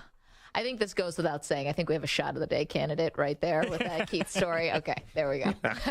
Keith, that is amazing. And you know what? But the real message in there, beyond like the funny stories, is the hustle. And boy, did you earn it. And now you're doing amazing things on WFAN. That's awesome. 855-212-4CBS. You want to call in? Were you an Uber driver, Lyft driver? You got a good story? Think you can top Keith's story? We'd like to hear you try. You can also find us on Twitter at Maggie and Pearl, Instagram Maggie and Perloff, TikTok Maggie and Perloff. We're streaming live, youtube.com/CBS Sports Radio. You want to meet the man who just told you that great story? Log on, get involved in the chat. It is happening. 855-212-4CBS. Coming up, one team and quarterback very far apart on a contract. Oh, the drama is just beginning. We'll get to that in just a moment. Don't move. More Maggie and Perloff with Keith McPherson from WFAN sitting in for Pearl today. You're in a 5-minute break.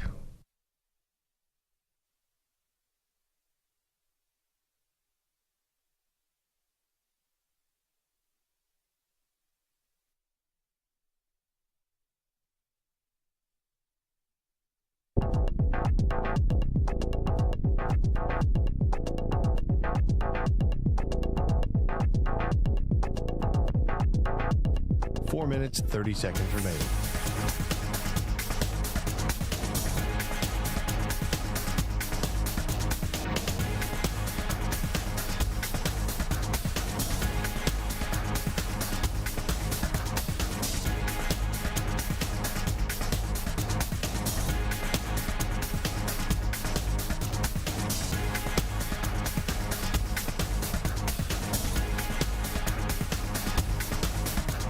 Four minutes remaining.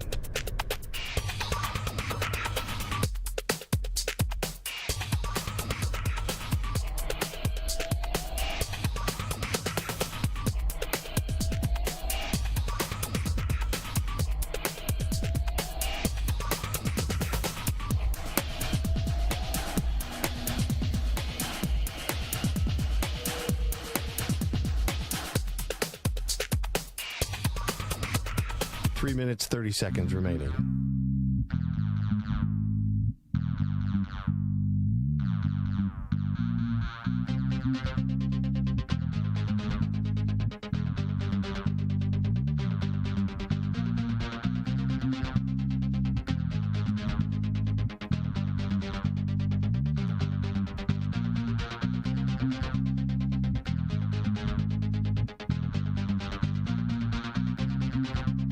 Three minutes remaining.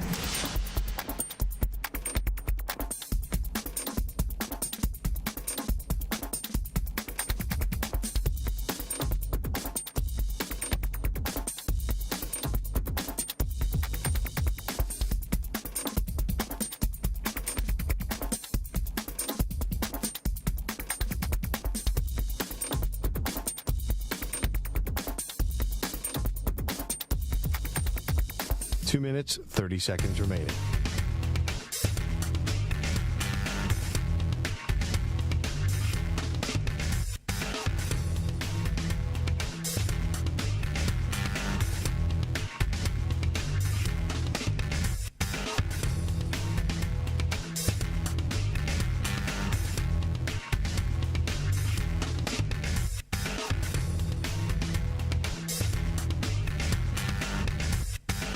Two minutes remaining.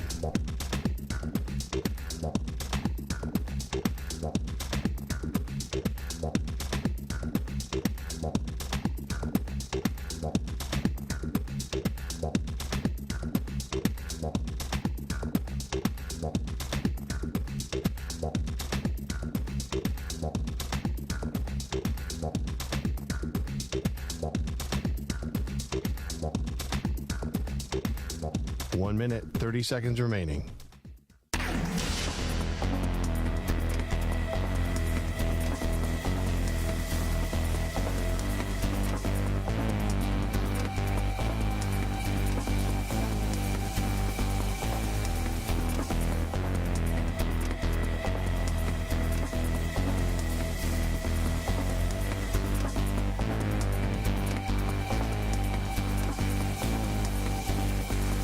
One minute remaining.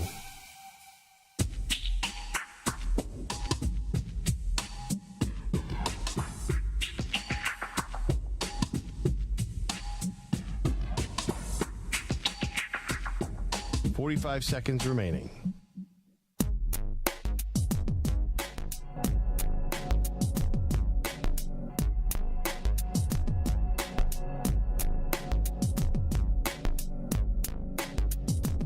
Seconds remaining.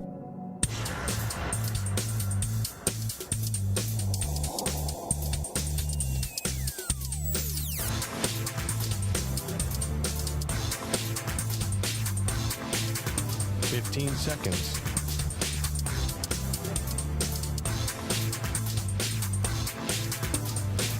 Break ends in 5 seconds.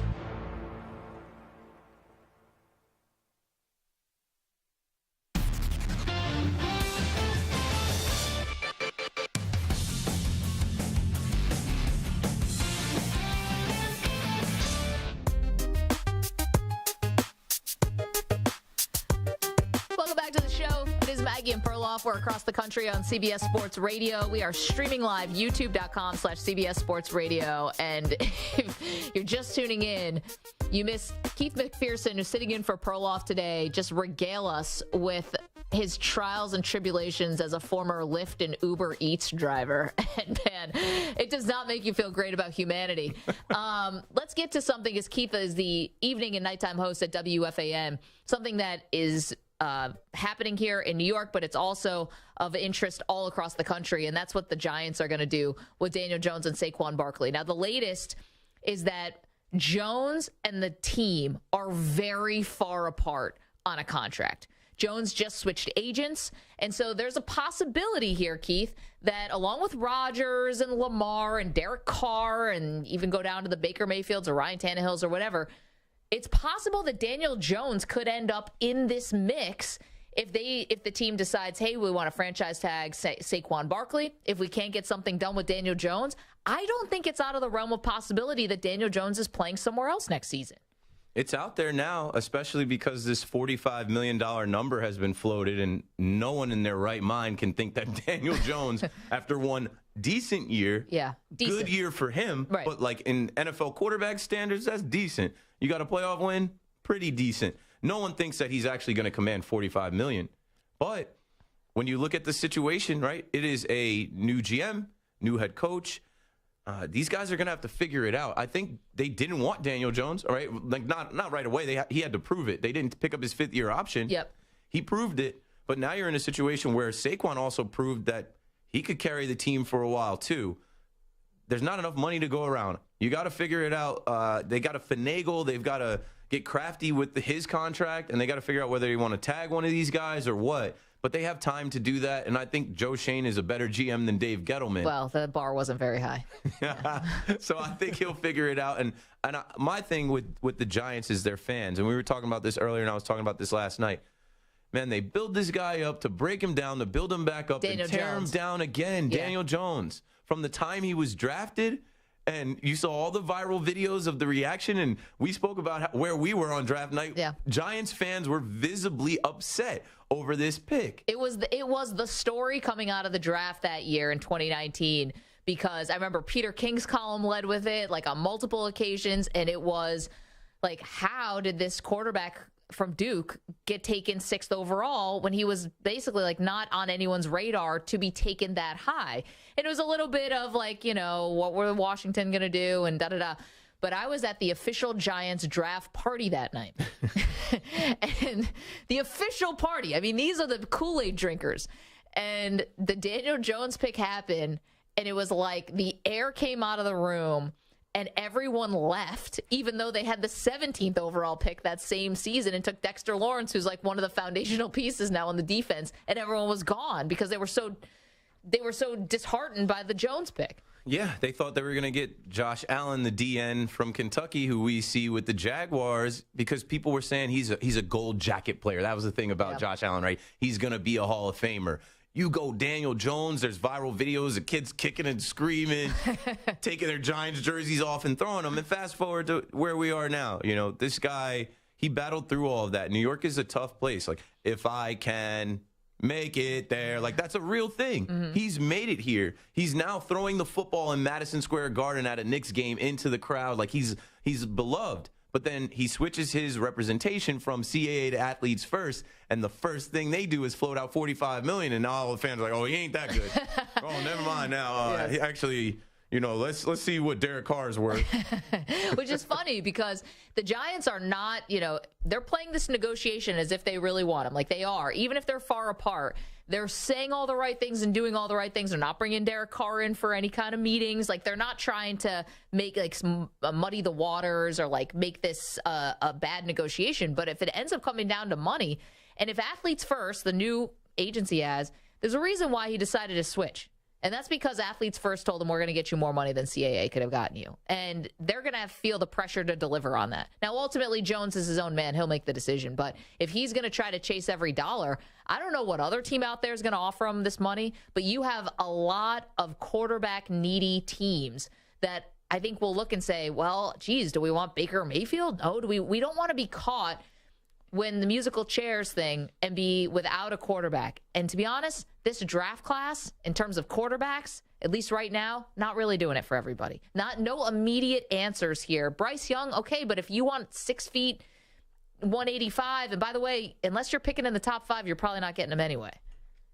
Yeah, we could spend a lot of time talking about these quarterbacks coming up. But on Daniel Jones, do you like these quarterbacks coming out? I think there's a lot of question marks around these quarterbacks. There's no Trevor Lawrence at the top. There's no Andrew Luck. Like, when you're picking these quarterbacks, like, these guys have to be guys that from the Elite 11 in high school, they were tabbed as like, this guy's going to be the guy. So with Daniel Jones, he wasn't that. He did make the Elite 11, and I watched a video from the Elite 11 that they said Daniel Jones just is a tireless worker.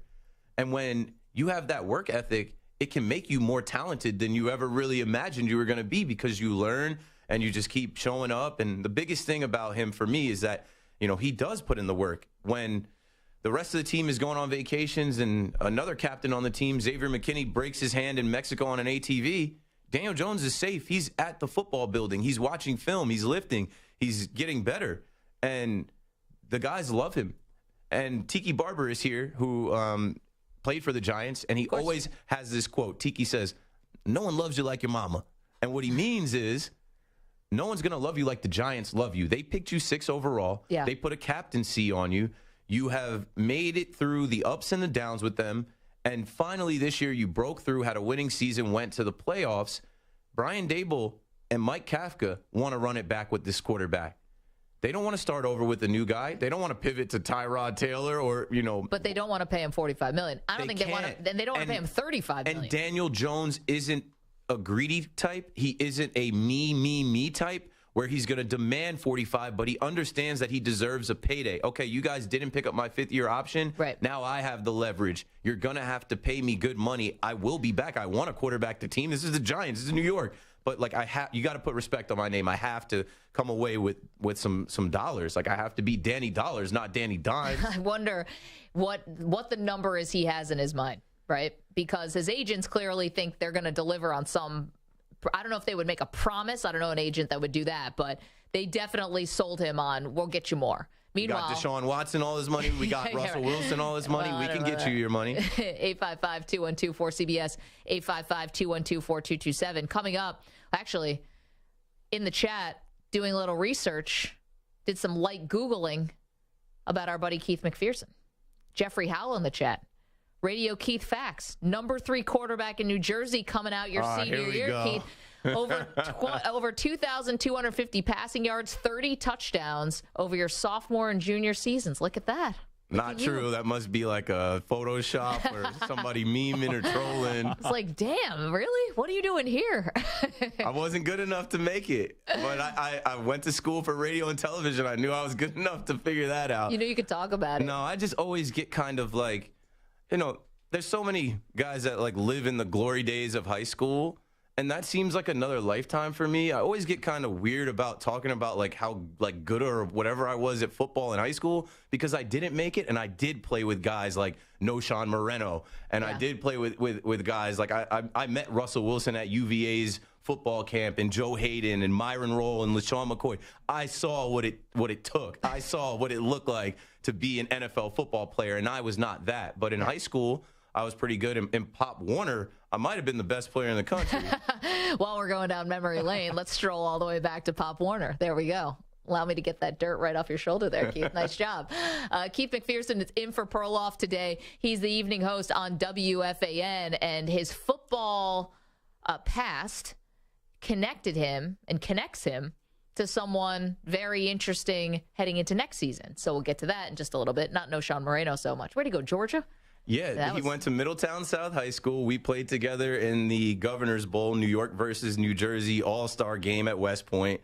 And he went to Georgia, and then he was drafted in the first round by the Denver Broncos, and he's a legend. He used to cry massive tears during the national anthem. Like incredible, more than Nick Sirianni. It was wild. That song just gets him. 855-212-4CBS, 855-212-4227. He was incredible running back, too. Okay, we will get to Keith's connection to a current star and what we can expect for next season. Also, the reigning Heisman Trophy winner, Caleb Williams, explains which team he hopes will draft him in 2024. Now, the problem is that team already has a quarterback. What are we going to do about it? We'll talk about it next after this CBS Sports Update from Rich Ackerman. CBS Sports Radio. Sports Flash. Well, Vance Joseph is back in Denver 4 years after being fired as head coach of the Broncos. He's back with the team as their new defense coordinator. The 50-year-old had served in the same role with the Cardinals for the last few seasons. The Commanders introduced their new offensive coordinator, Eric Bieniemy, who's excited about a change of scenery after 10 years in Kansas City. I have never, ever backed down from a challenge. So I'm embracing this challenge. I'm fired up. I'm excited. I'm excited when it's time to start talking ball with these guys, to start getting to work. But when it's all said and done with, why not Washington? The Boston Celtics open the second half of the season eyeing their 18th championship after falling short last year. They currently own the NBA's best record and will look to build on that tonight in Indiana. It also marks the first game since head coach Joe Mazzulla had the interim tag lifted, and Malcolm Brogdon's first game at Gainbridge Fieldhouse since being dealt last summer. The Nuggets have been the best in the West, with Nikola Jokic looking for a third straight MVP award there in Cleveland after closing out the first half with 3 straight wins. I'm Rich Ackerman. Need a morning show that keeps you entertained and informed? Then it's DA, Damon Amendolara, 6 to 10 a.m. Eastern on CBS Sports Radio.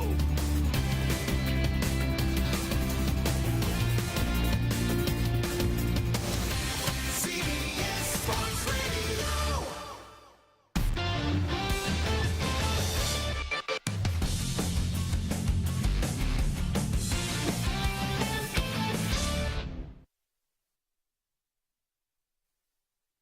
You're in a 5-minute break.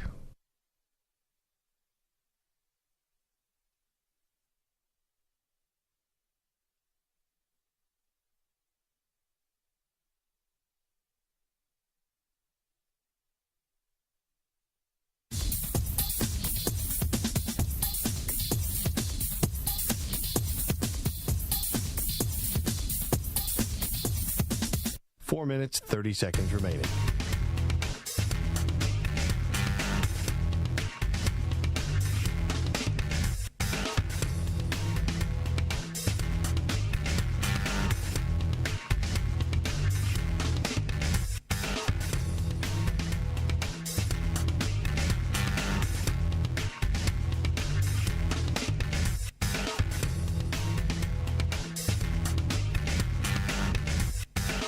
Four minutes remaining.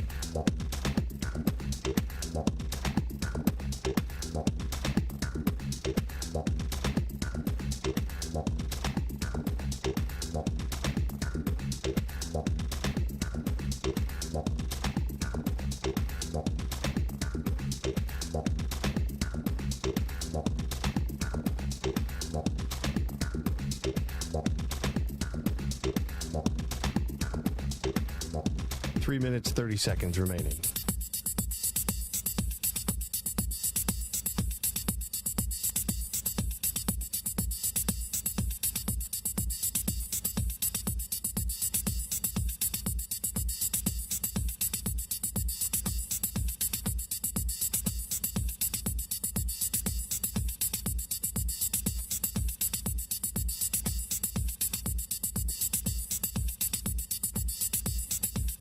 Three minutes remaining.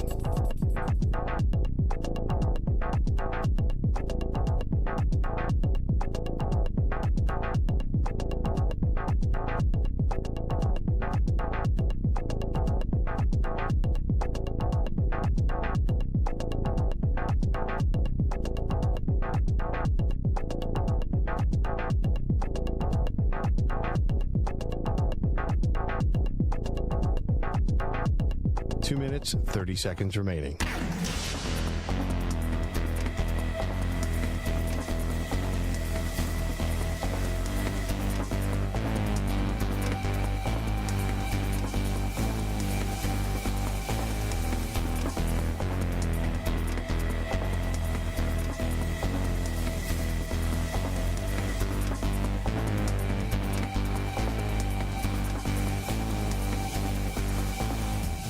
Two minutes remaining.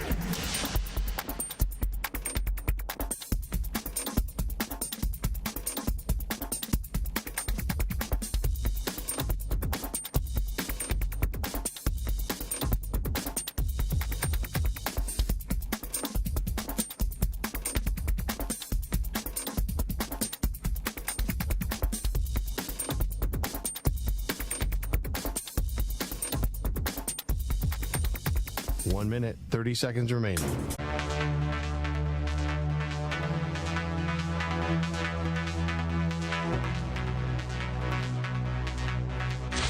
Five seconds remaining.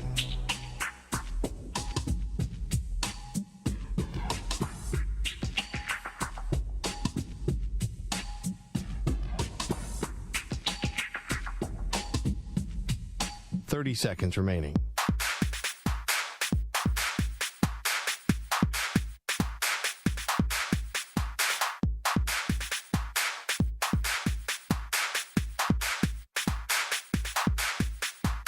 Seconds.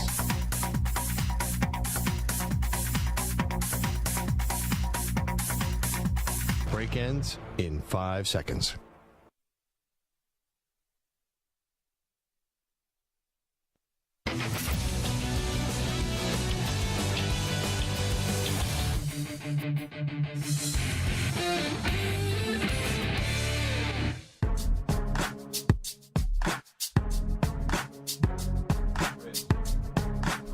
Maggie and Perloff. Keith McPherson from WFAN sitting in for Perloff today. Perloff taking a little nice vacation with the family. Just talking with Keith because I'd forgotten about this. Keith was on a reality TV show.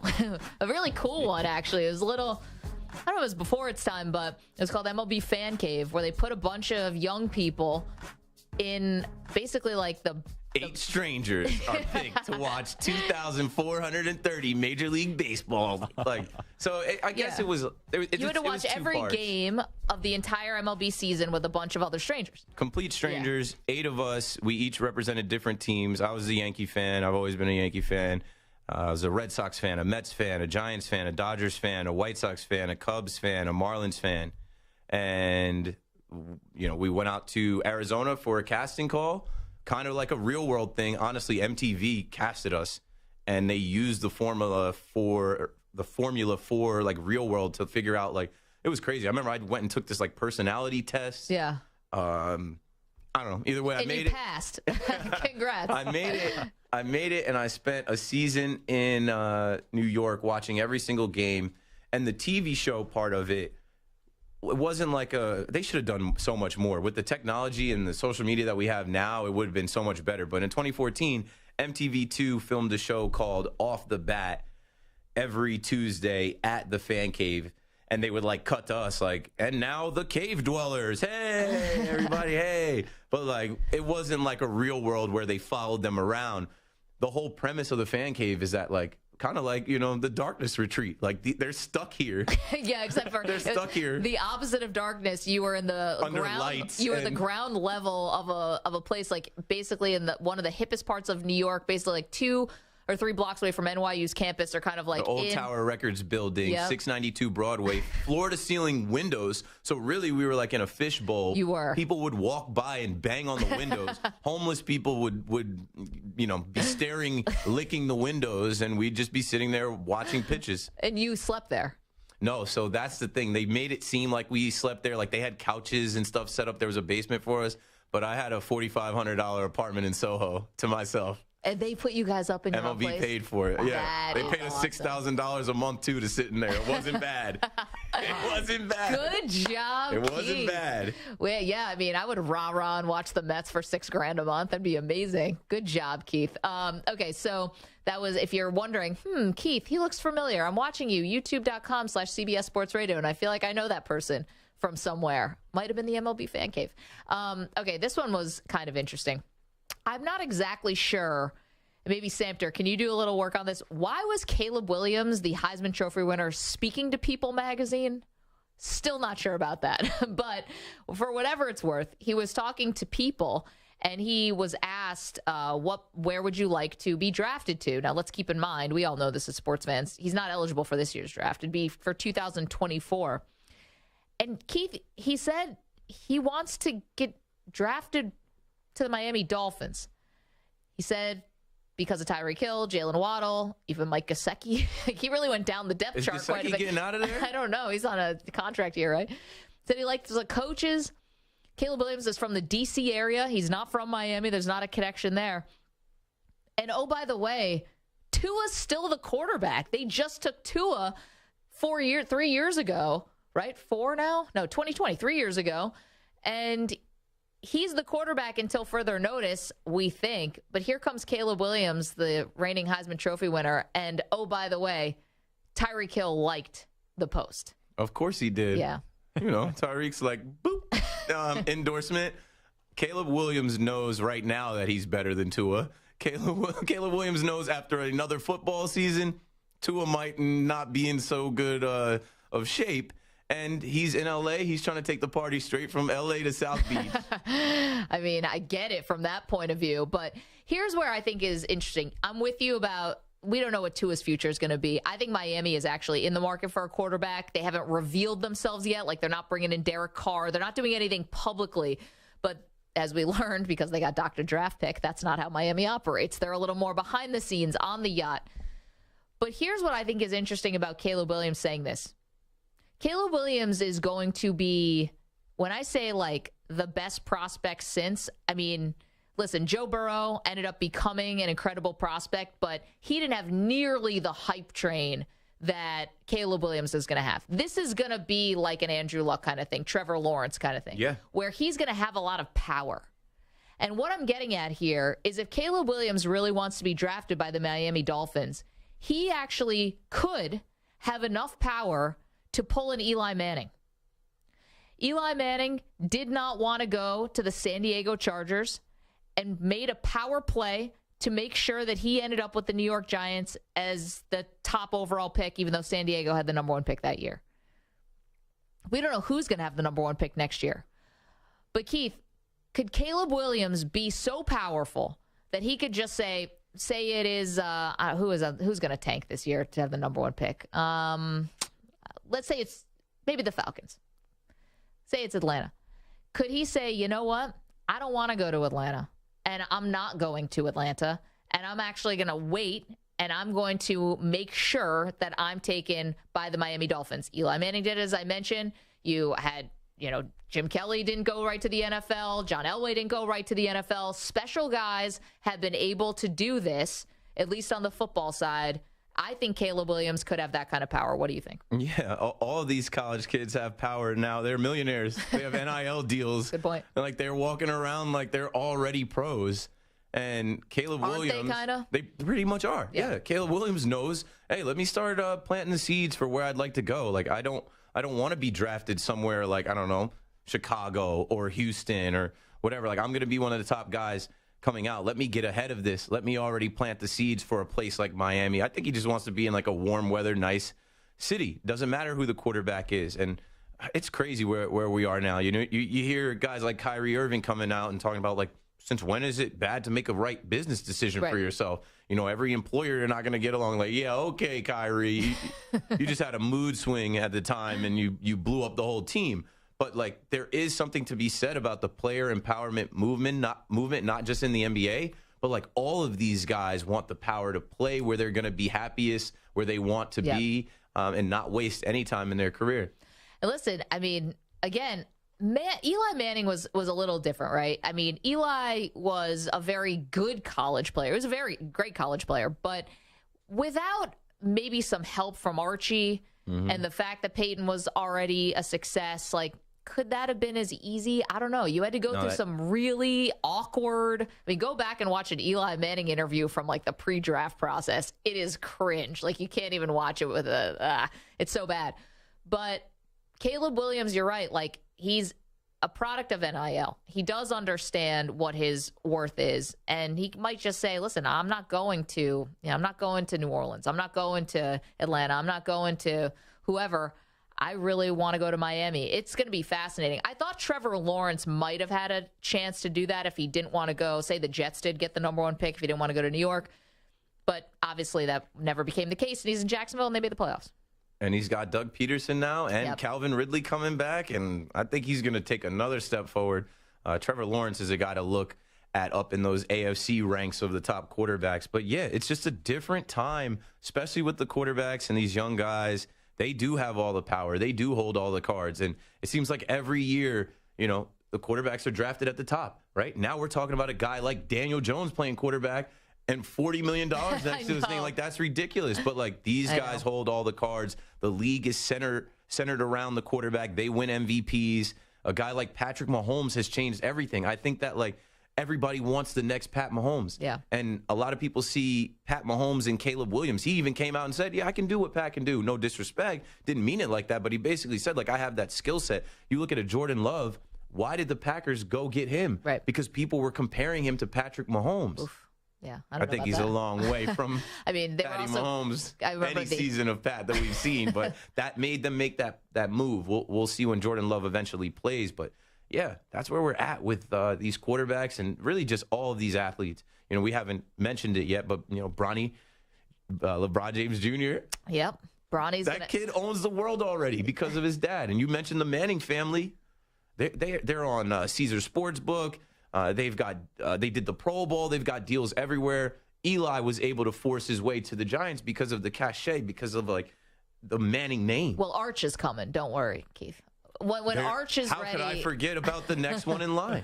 I mean, we're talking about whether Arch is going to start at Texas as a freshman, which, is generally pretty rare. Guys aren't usually going, well, you were a scouted high school quarterback. No, I took my red shirt gladly. Those guys were big. They had beards and muscles.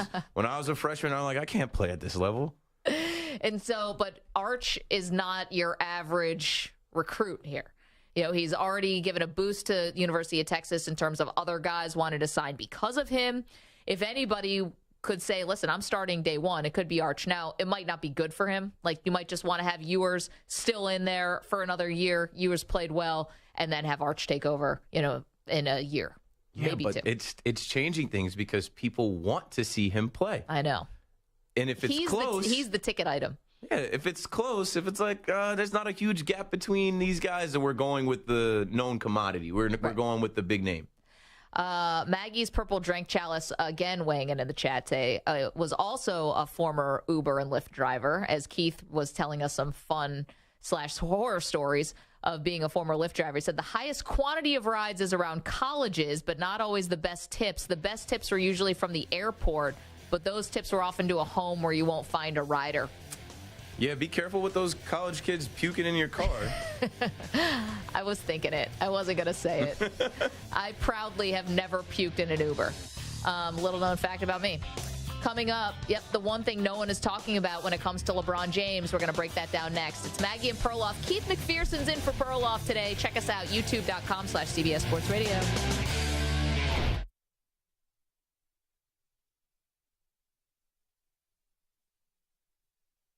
You're in a 5-minute break.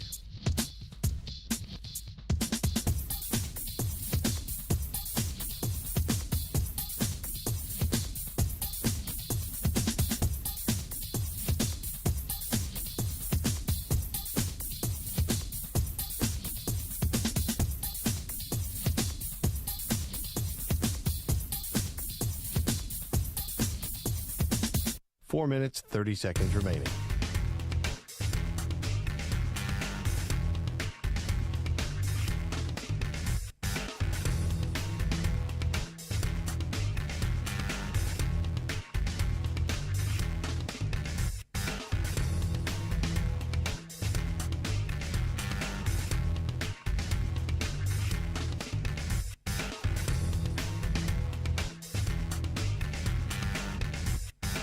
Four minutes remaining.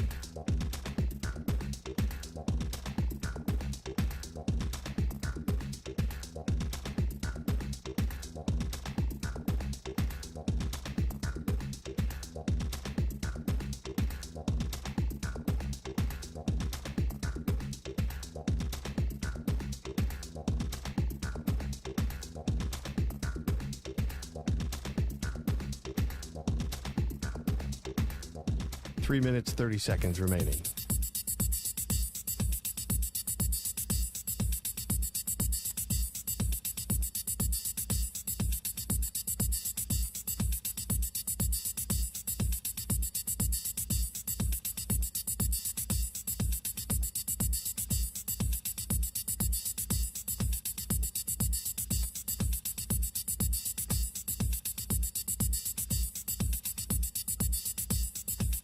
Three minutes remaining.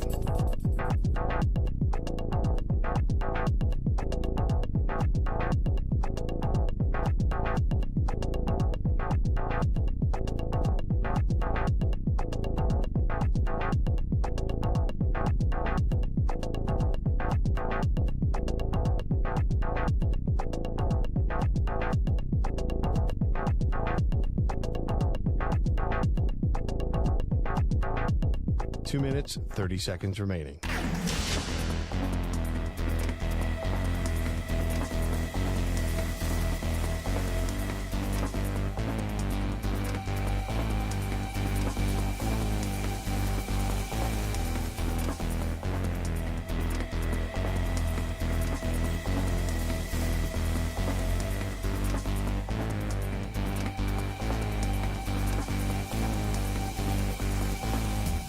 Two minutes remaining.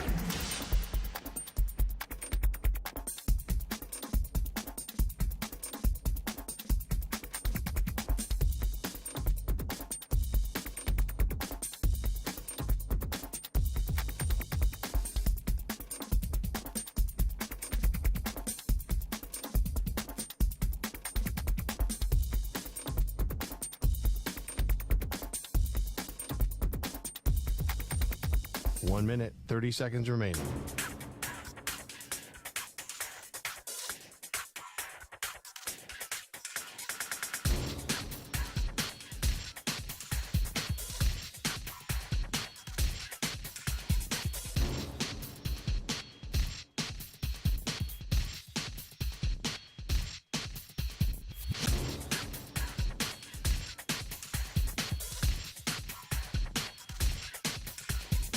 One minute remaining.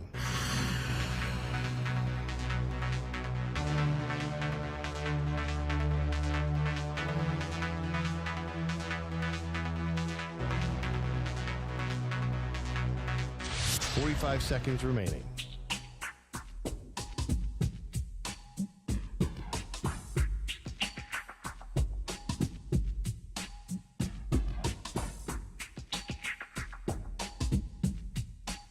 Seconds remaining.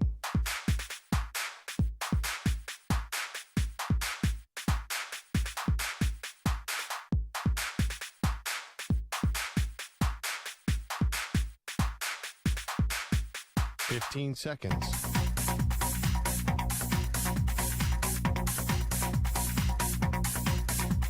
Break ends in 5 seconds.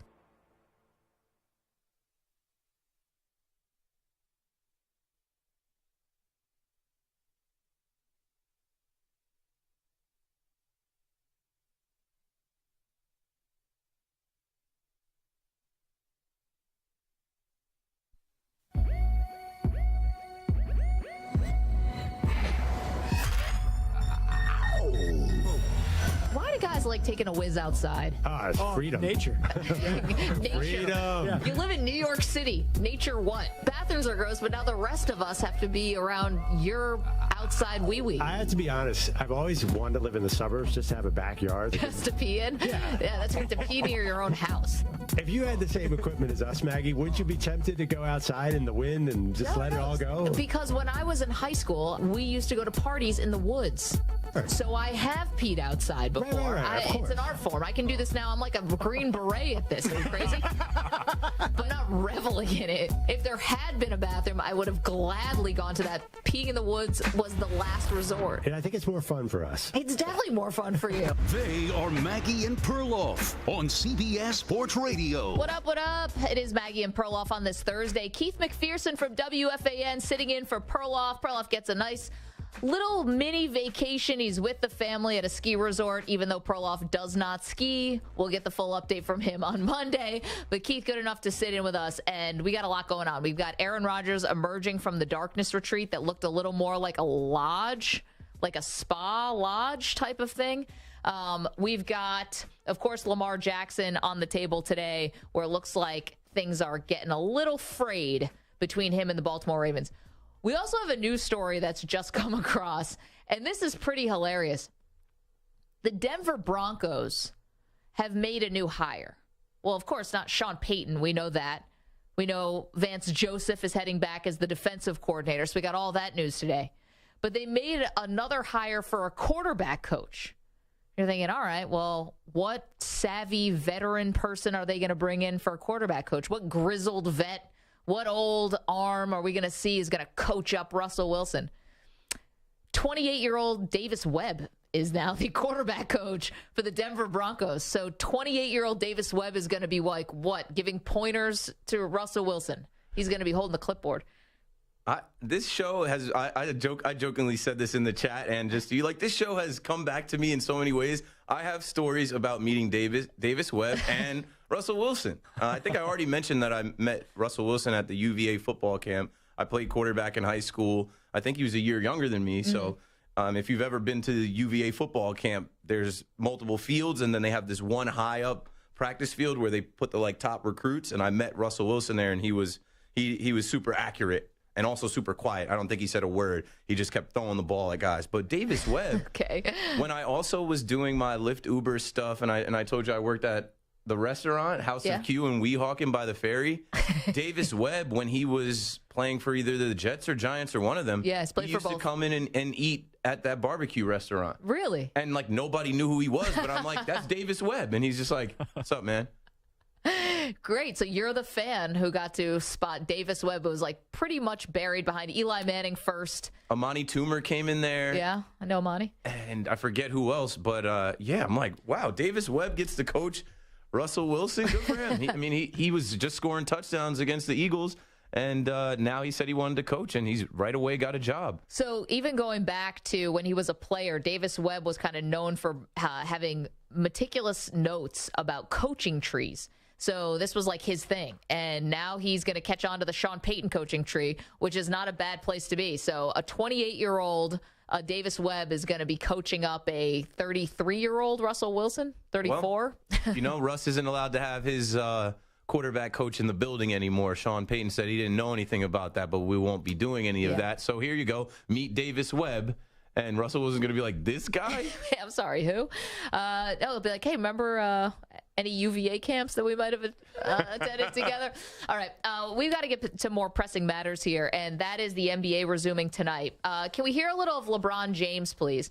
So LeBron James, after the All-Star game was over, had this to say about the rest of the season. It's 23 of the most important games of my career for a regular season. And type of mindset that I have, and I hope the guys will have coming back off the break. 23 of the most important games he's played in the regular season. Keith, I just don't buy it. I don't think that LeBron James really thinks that his legacy or anything takes a hit if he misses the playoffs for the third season in a row. And I hate to do this because I don't want to make this that kind of a moment here on our show. But you remember when Michael Jordan came back for the Washington Wizards when he played in at age 38 and 39 years, right? Which is how old LeBron is now, 38. They did not make the playoffs. LeBron doesn't have to make the playoffs anymore. And again, I don't want to make it a LeBron Jordan thing. I'm just saying, in my opinion, he doesn't have to make the playoffs this year for any part of his legacy to take a hit. This is why they're playing up, as they should, him passing Kareem for the all-time scoring title. This is why the emphasis is now turned to Bronny James. I don't think that LeBron he might actually think he can win a title. It's going to be all but impossible. I think he's sort of given, again, I can't say given up. LeBron still wants to win. But I think winning titles is more on the back burner now, Keith. And the real thing for LeBron is continuing to put distance between himself and Kareem in terms of the scoring title and try to make that as untouchable as possible, and to make sure that he plays with Bronny, not next year, but 2024. LeBron is hilarious to me. I laugh at LeBron in a way that, I literally actually get good laughs out of LeBron because I don't know who he thinks he's fooling sometimes. I know. When he said, and I'll get back to this for a second, but I'm a big baseball fan. When he said, yeah, I think the scoring title is right up there with, the home run record. He didn't even know which home run record he was talking about. This guy actually... Details, Keith, details. This guy actually went on the post game and said something about, you're watching Mark McGwire and Sammy Sosa chase down Hank Aaron. Excuse me, say what? He's in the neighborhood. It's a neighborhood play. Not the all-time record. That was the single-season record, LeBron. But, yeah, LeBron is the same guy that took off 3 games after he broke the record. He took a week off. Yeah. He had his own party the night after they lost to the Thunder. Then he went to the Super Bowl. Everyone booed him, and he crowned himself. I know. He put a fake crown on his head. Now these next 23 games are the most. Come on, Bron. It doesn't matter. I would like to see him in the play-in. I think that's where they'll most likely be. Yeah. But, it's not going to matter to Those aren't playoff games, though, right? The NBA does not recognize those as playoff games. They're not considered playoff games. You got to play yourself into the playoffs. Right. I would like to see him compete and maybe make the playoffs, but it's not going to matter. I like that you used the Jordan analogy. No one remembers that. We know he played for the Wizards, but we're not holding it against him that he didn't get to the playoffs with those teams. And he took 3 years off and then came back. It's not going to matter. It's not going to matter. Maybe for the Laker fans, because I know there's definitely some Lakers fans that they're not feeling LeBron. They're just I guess the record is cool, but we're used to winning and we're used to going to the playoffs, and you got to figure it out fast. Well, the thing with the Lakers, it's always feast or famine, right? It seems like you're going through great times where you're always in it for a title, and then you go through famine years, even when you have stars. There are years that Kobe didn't make the playoffs, and it just seems like the swings are very wild for the Lakers. But listen, if I'm a Laker fan, I feel cheated because the bubble title didn't feel like a real title. Not that the guys didn't earn it. It's just you never got a parade. You didn't get a chance to go to the games. You weren't part of it. So what did LeBron really bring you, right? You did get a title, but he's not Might be a while till they get a not Mickey Mouse ring. So enjoy that one. You're going to hope. I know Stu's a big Laker fan on the other side of the glass. You got the bubble title, okay. And then beyond that, LeBron basically brought you Anthony Davis, instrumental in that, Russell Westbrook. And a whole lot of near misses. But I mean, that's the LeBron, experience at this point in the game. I think now it's about, again, he's going to play with Bronny. And the fact that Bronny is now allegedly shooting up draft boards for 2024, it's all but going to happen. I do want to get to your Nets fandom just for a moment, because obviously it has not been anything but dull for you. And the fact that Kevin Durant is now playing with the Phoenix Suns. Now, here's a clip that I want to play for you from Durant, who, by the way, they said today he's targeting next Wednesday. This Wednesday? Whatever, next week, to come back and to play and suit up for the Suns for the first time. Here's what Durant said about why things didn't work with Kyrie and James Harden in Brooklyn. We just didn't get on the court enough. I think when you seen James, Kyrie, and myself, it was amazing basketball for 17 games, though.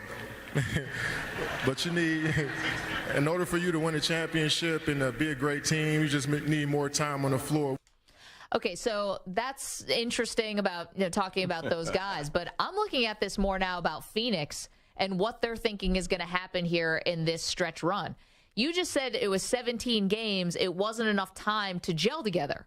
So why all of a sudden are we assuming with, 23 games left in the Suns season, that somehow he's going to gel well enough with Booker and with Chris Paul and with DeAndre Ayton and the rest of them that somehow they're going to go on some big title run? It couldn't happen in Brooklyn. Why are people crowning the Phoenix Suns already when these guys haven't played together beyond Team USA? Or are they going to stay healthy? Like LeBron, KD is hurt every year. Booker was hurt this year and missed time. CP3 has been hurt at the end of the year. He's older. Yep. Can they stay healthy? That's what derailed the Nets. And I love how KD said 17 games. It was 16 games, and someone in the background yells, 16. Yeah. He tries to add a game to make it seem like it was more. They were 13-3 in those games. Ego is why it didn't work. Because both seasons, Harden comes over that one season, and KD goes down with a knee injury. Bruce Brown gets bulldozed into him. He sprains his MCL. Kyrie's in and out of the lineup. Harden is like, hey, I had to carry the Houston Rockets. I came here to get an easy ring. I wanted to play with KD and Kyrie. Now I'm not playing with either, and you're expecting me to be the guy. I watched that Sacramento game where he had 4 points. He literally quit. Yeah, he quit. It's like he quit on 2 teams. I could not believe my eyes. I'm like, you don't have pride for the front of the dirt? What about your family name on the back? Like, you're James Harden. You're supposed to be a former MVP Hall of Famer. Okay, so top 75 season, greatest players of all time. Come on, quitting on the court like that. That's crazy. Because he's a Vegas guy. He's a strip club guy. So from what I heard on those West Coast trips in between games, he would like to take a little private trip to Vegas. I'm sure. You don't even have to hear that. He'll put it on his Instagram. Obvious, right? He'll flaunt He's with Lil Baby. Yeah. They're racing Lamborghinis and they have wads of cash. I'm glad that's done. But here's where I'm going with this. KD gets hurt last season, and Kyrie's vaccine stuff has him not with the team, and then later on in and out of the lineup, Harden forces his way out in a trade. This season, again, KD fragile.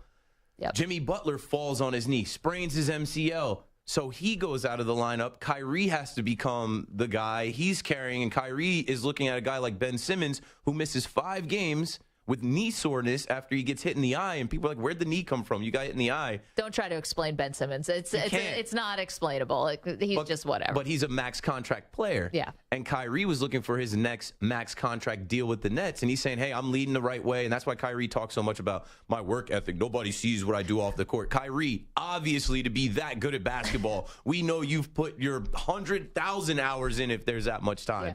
But KD getting hurt is what really at the core changed both of the last 2 seasons for the Nets, because the other stars didn't want to lead without him. He is the guy. Right. And when he's off the floor, people are pointing fingers. So Kyrie blew it up the second time around, and KD followed him out of the door. What is going to happen in Phoenix? If they're healthy, yeah, they should be the favorites, because when you're looking at a number 1 pick in Ayton, when you're looking at CP3, who's a Hall of Famer, obviously, KD is a Hall of Famer, and Book, who is one of the best young players in the league and has been for some time, they should have enough with just those 4 and whoever else to get to the finals and win it, in theory, but something's going to happen. Well, and I think even if they all stay healthy, I just don't know if it's enough time.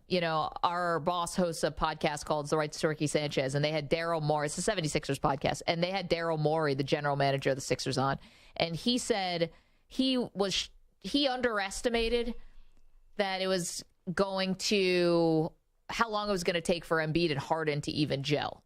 And the fact that it was a trade deadline trade, there just wasn't enough time to like really figure each other out enough. And I know KD can kind of fit in anywhere, and people think like, oh, I could drop KD on any team and he'd be awesome. You might be right, but there's not a lot of time here, and you have KD who's coming back from injury. You think all of a sudden he's just going to play every game? You think he's playing back-to-backs? Come on, have you guys watched the NBA lately? Like, nobody plays back-to-backs, let alone Kevin Durant coming off a knee. I don't think they're going to be able to put it together. It's like a sprint here to the finish, and to be figuring each other out in the playoffs, I think it's a recipe for disaster. They use the word chemistry a lot in the NBA. I've heard that a ton, obviously being a Nets fan, like, oh, how are they going to develop chemistry? It isn't so much chemistry, it's cohesion. Yeah. When you look at the finals, why are the Warriors there? Because these guys have played high-level basketball with each other for years. These guys were drafted there, right? They didn't come in off a trade. They didn't come in off a free agency. They were drafted there. They worked together. They have the bond between Steph, Clay, Draymond, even a Jordan Poole. Like, these guys have reps, high-level experiences together. They are cohesive. The Celtics, those guys were drafted there. Tatum, who I think he's ridiculous. You saw him win the MVP, or maybe you didn't see, because the lowest ratings of all time for the All-Star game. And you know what? They deserve that. They deserve the lowest ratings of all time. It was bad. I didn't watch a second of it live. Good. But, yeah, you have Tatum. Then you have, Marcus Smart, Defensive Player of the Year. You have Jaylen Brown. These guys have practiced together, played together at a high level for more than 1 year, 2 years, 3 years, 4 years. To think in the NBA you could throw it together quickly, like last year, the Nets thought, okay, we get Kyrie back, right? Or the mandate is lifted. Yeah. We get Kyrie back. He can play at home. He can be in the lineup every day. Him and KD are going to be enough to challenge the Celtics. No, you get swept because the Celtics are looking at you like, we know exactly what to do. We're ready for this. It's barbecue chicken. You cannot microwave this kind of thing. And what I'm curious for you, Keith, because, we're learning more about you today, former Lyft and Uber driver, former reality TV star, former standout high school quarterback that you were, played college football. I think that I'm curious to know, like, deep down in your heart, do you hope that KD wins a title with the Suns, or do you hope it crashes and burns? You're a diehard Nets fan. I love the NBA. I love watching the finals. I don't think I've missed a finals. I said this the other night. The only finals I missed was when Toronto won it, but that's because I was deep in the woods of Bonnaroo. Shout out to Tennessee. If anybody's watching, nice. If anyone's watching in Manchester, Tennessee, I was deep in the farm. That is Bonnaroo, so I couldn't watch the finals when Wait, Keith, Toronto... we're picking up what you're putting down. I didn't know that Keith was a festival guy. We could have played our favorite game with Keith. QB Audible or Music Festival Band. Next time. Lollapalooza I've done. Coachella I've done. EDC I've done. And I just said Bonnaroo, and there's probably some other smaller ones. Let's date it. Who was headlining Bonnaroo when the Kawhi and the Raptors won the title? Post Malone, Childish Gambino. Seen him? Saw him live at Gov Ball. Not Post Malone. I forget who else. Okay. Oh, Cardi B.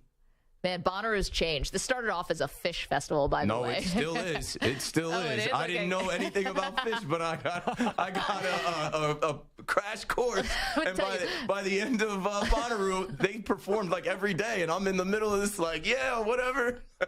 The Cardi B fish crossover. I don't think that exists in this world. Yeah. Okay. So you hope that KD. I'm not rooting for Kevin Durant or Kyrie Irving to win a championship. They just blew up the team that I grew up rooting for. I'm from New Jersey. I picked the Nets when conveniently Jordan went to the Wizards. I'm like, I can't follow him to D.C. I'm going to root for the home team. I'm not rooting for these guys to win another ring. And what I've said to Nets fans is we were living on hope and potential. We were living in a fairy tale that because these guys won rings in 2018 and 2016 that they could come together and win one. Yeah. They may never win another one. So I'm not rooting for them to go elsewhere and find greener pastures. I'm rooting for good basketball. I'm rooting for a good playoffs and a good finals, whoever is in it. But I'm not necessarily rooting for Kevin Durant and the Suns to win or the Mavs to pull it off. I don't think the Mavs are going to pull it off. But no, I'm not rooting for these guys. You know, they were hired guns,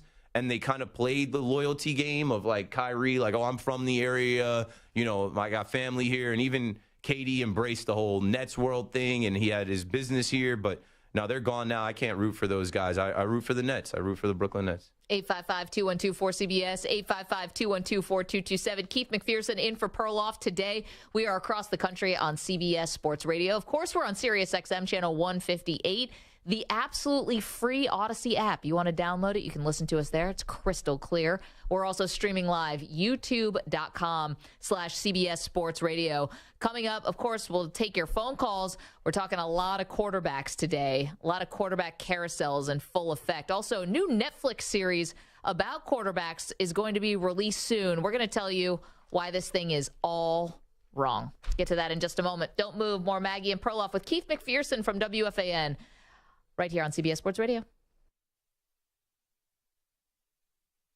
You're in a 5-minute break.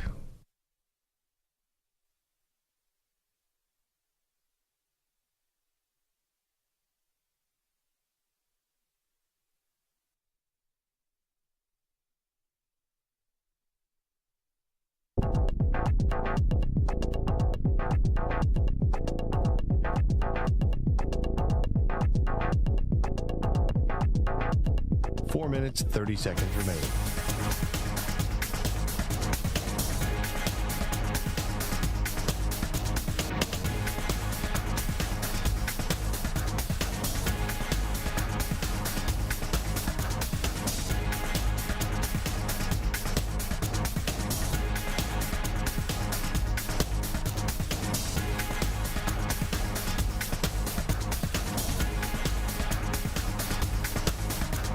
Four minutes remaining.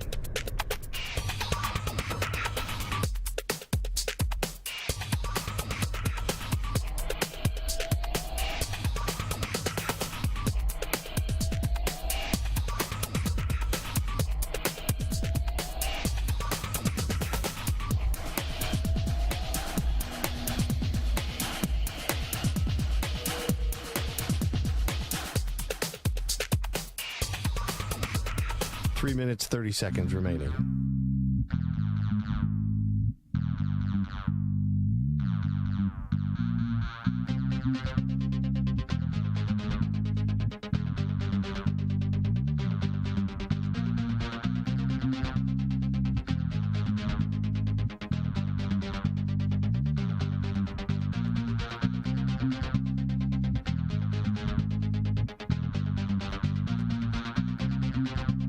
Three minutes remaining.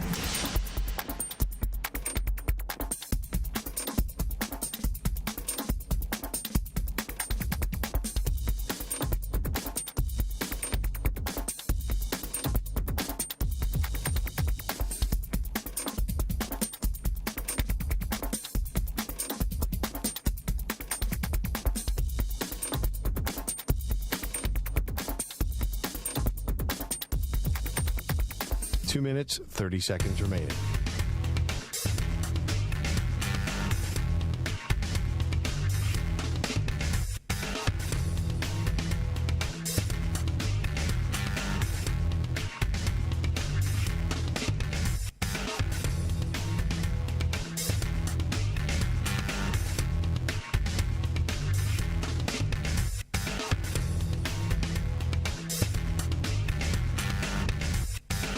Two minutes remaining.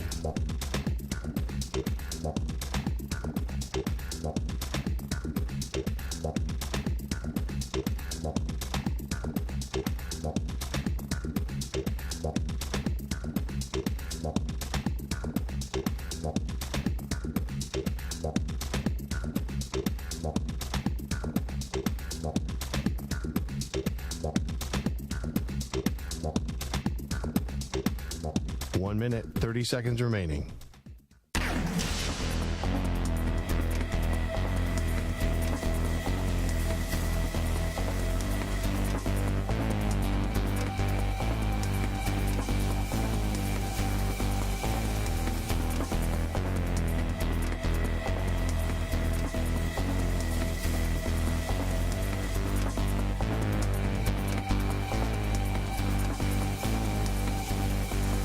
One minute remaining.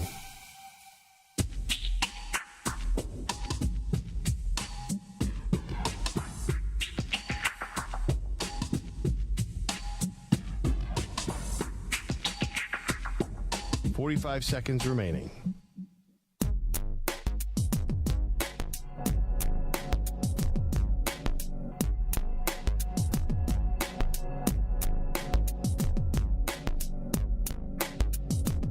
Seconds remaining.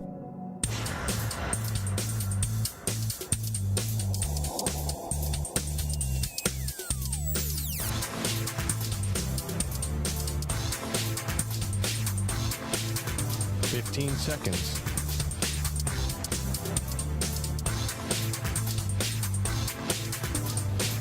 Break ends in 5 seconds.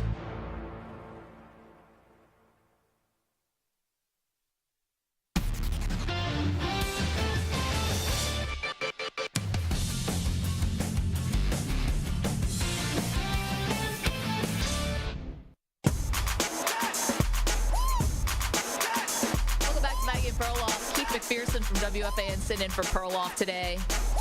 Perloff took the girls skiing, so that's awesome. All right, Keith, Netflix just announced they're putting out a new show where they follow 3 NFL quarterbacks, and we're going to get like unprecedented access into their professional but also personal lives.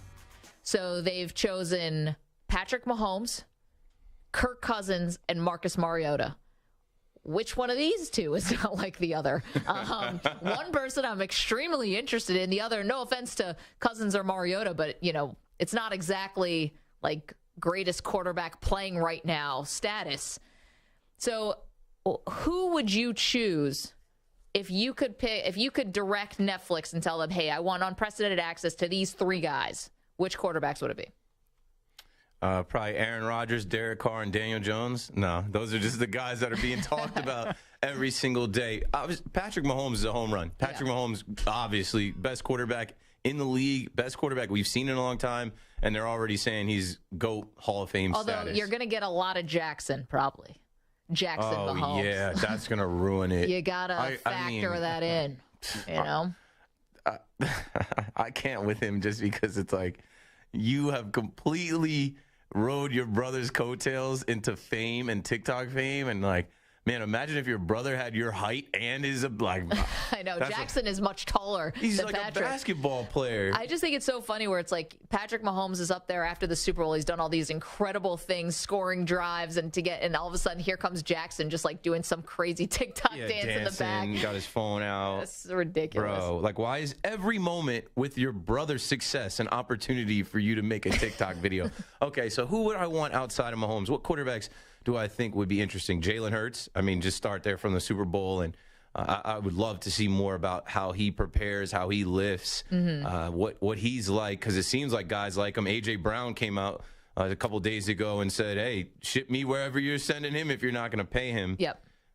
Who else? Maybe Josh Allen. I think Josh Allen is another intriguing guy up there in Buffalo. It's funny, he's in front of me right now, but Bills Mafia, and what's it like up there when it snows them in? I can tell you what it's like. It's boring. But, I can say that. I'm from up there. But I think that all the trials and tribulations that the Bills had, Josh Allen would be kind of interesting. I think it's kind of no-brainer, actually, who the 3 are. I think that in terms of intriguing guys who I want to see this year, Mahomes is always going to be intriguing because he's the best. I think you're right about that. The other has got to be, you got to follow Rodgers. I mean, what is this like? Because then we would have known. He would never allow it, but he's booking the darkness retreat. Is he looking at multiple darkness retreats? What else did always got a different girlfriend? Maybe you get the love life aspect of it. He's got this wonky relationship with his family. Like, there's just a lot there. I think Rodgers has got to be one that you got to follow. Got to meet his barber. His haircuts vary. Sometimes they're good. Sometimes they're really bad. That poor tortured person, whoever's got to be Aaron Rodgers' barber. And then I think the other one is also no-brainer to me, and that's Tua. Yeah. Tua coming into the season I thought was fascinating because it felt like he was playing for his job. And then obviously you don't want to see a guy like just getting hurt or whatever, but how he's coming back from these concussions and all of that, to me, would have been fascinating. I think you had your 3 right there. They got 1 out of 3 right. I watched the Tua movie. I just was like, didn't Tua have like a series? He had a movie on Fox that I watched in 2020, and you learn more about like his background and his grandfather and how he was like prophesized to be like this like legend coming out of Hawaii. And Yeah. I don't want to speak too much on it because I don't remember it for, exactly what it was. But yeah, Tua would be a great one. Lamar Jackson, I think, would be good, obviously, with his situation. Joe Burrow. How do we leave out Joe Burrow? Joe Burrow would be really fun. What I want to know about Joe Burrow, now, Jamar Chase has basically taken credit for all of Joe Burrow's great outfits. Yeah, you mentioned a GQ article. He's like, no, I actually am the one who's picking out. He's like, if it wasn't for me, he'd be wearing khaki pants, I believe was the direct quote. So I'd like to know a little bit more about that. I don't know. This is going to be interesting, but Kirk Cousins kind of bills himself as the least interesting person in the NFL. He likes it that way. You like that. You like it that way. You do like it that way. And then he's got all the chains on. They're trying to make him cooler. He's doing his dance with the chains on. And he looks plane. so uncomfortable. We asked Justin Jefferson about that, and it was just like, yeah, it started out good, but it ended up being, it ran its course. Okay, well, we found out that Keith McPherson, big festival guy. Yeah, I've hit a few of them. I'm old now. I'm washed now. I can't hack it. I definitely can't go general admission anymore. So I was a big festival VIP guy. only for Keith VIP only now if I'm pulling up for sure. Look at Keith. I need a bathroom that everyone isn't destroying every hour. We talked about bathrooms the other day. We're not going to do that again, the porta potties. Well, let's play one of our favorite games, Keith. We're going to put you on the spot. This is a game we like to call, is this an NFL audible or is this a music festival band? Okay. Are you ready to play? Yeah. Here we go. This is usually one we play with Perloff, and we're going to play with Keith McPherson, filling in for Perloff today. Here we go. Is this an NFL audible or a music festival band? Sally Buffalo. Oh, it's definitely an audible. You're right. It right. Is a Peyton Manning audible, man. I forgot Keith is a former quarterback. Yeah. He's going to know these. Crap. Green Velvet. That's a band. You're right. Green Velvet. They have a song, Cameras Ready, Prepared to Flash. You guys don't know that one from the club? No? Nope. This is going to be talk about your all-time backfires on this one. I can usually get Perloff. I'm not going to be able to get I mean, he actually knows the songs and the lyrics. Yeah, I know. I'm aware of Green Velvet. Okay. I used to be in the club. We're realizing that. Former DJ. I'm kind of wishing we didn't play this game now, but here we go. Wilson Hoosier. That's definitely an audible. You're right. That's a Jared Goff audible. Doom Flamingo. Ooh, Doom Flamingo? I'm going to guess it's a band. It is a band. Yeah, that's a guess. And I don't know any of their songs, but that doesn't seem like something that could... Usually audibles mean something else. Like if you can translate them to like what they mean, I'm like seeing the field right now. Travolta. Travolta? Could be both, but I think that's an audible. You're right. It's a Matthew Stafford audible. Old Shoe. Old Shoe. That's a band. It is a band. Because Old Shoe doesn't make my offensive linemen or my receivers think anything. Like, Old Shoe, what does that mean football-wise? Nothing. Butter. Butter is an audible. You're right. That's a Ben Roethlisberger audible. Proxima Parada. That's a band? You're right. Yeah, I think I've heard of that band. The last one for you. Yam Yam. Yam Yam has got to be a band. It is a band. Yeah. Keith, did I go perfect? You went perfect. You're amazing. Not only that, knew the band, knew a song, knew the audibles. We got to do better. No, we got Perloff. You got the right guy. That's all. You got the right guy. A festival former college quarterback, a festival going former college quarterback is going to know some bands and some audibles. I never thought about the audibles in the sense of like it actually has to mean something. Yeah, but I guess that makes kind of sense. What's Sally Buffalo as an audible? How you knew that one right away? It depends. Like what they talked about with Buffalo, it could be something that they saw on film. It could be something that Buffalo is known for. Sally. I don't know. Usually it's like it's usually something like easy to make guys chill and not jump off sides, or something is usually left right. Yeah. It's all just a language. That's why I was like trying to translate things. Whenever we would have audibles, it would be something that meant something else. So right. Like I don't know what Sally meant to them. Travolta. I don't know what Travolta could mean to Wilson Hoosier. Yeah, it's got to be some type of basketball thing. Yeah. Remember in college football they used to hold up the signs and they would have all these like random. Yeah, it's like SpongeBob SquarePants, a rainbow. Like picture Chip Kelly of Santa at Claus. Oregon had that, but it's like those things mean something Of to the course. players. It speaks a different language. Yeah, there you go. Keith nailed it. Impressive showing here. Wild. 855-212-4CBS, 855-212-4227. Take a bow, Keith, because that was pretty awesome. Tip my cap. There you go. Which athlete could be looking at a massive step backwards this season? We'll tell you who's setting up for a disappointing one after this CBS Sports Update with Rich Ackerman.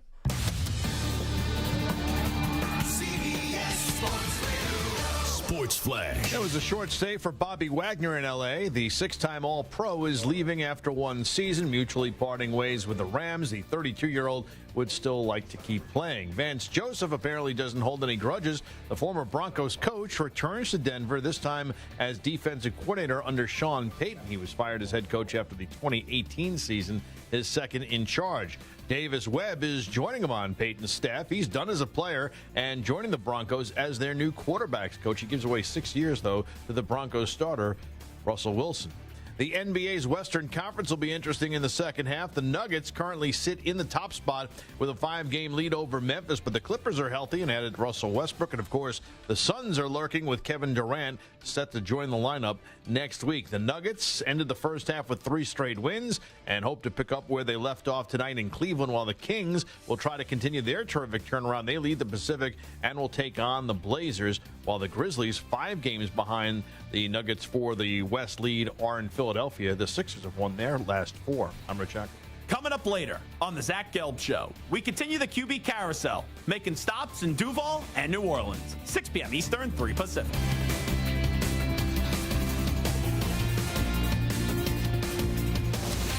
CBS Sports Radio.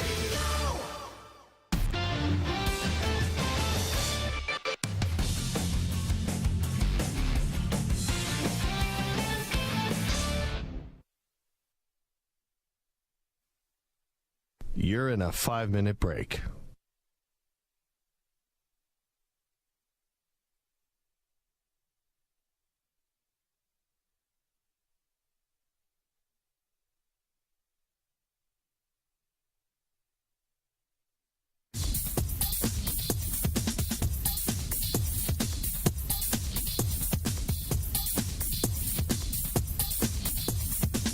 Four minutes, 30 seconds remaining.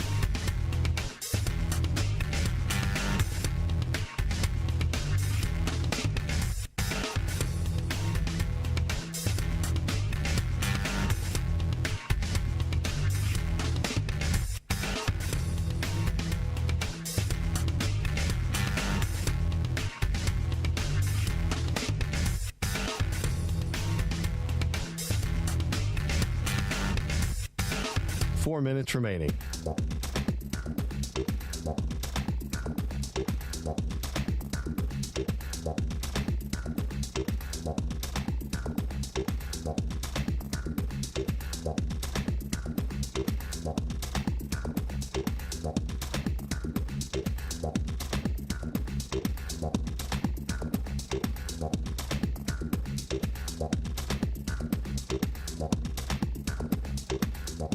Three minutes, 30 seconds remaining.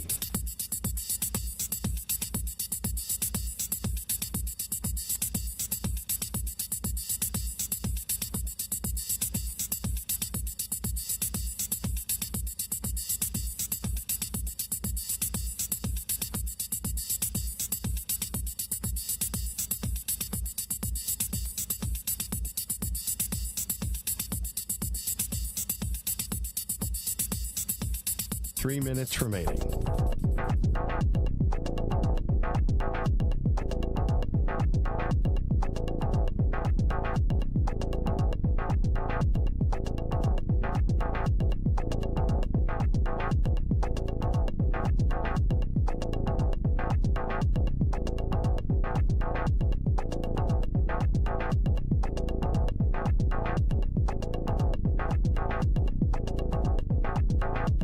Two minutes, 30 seconds remaining.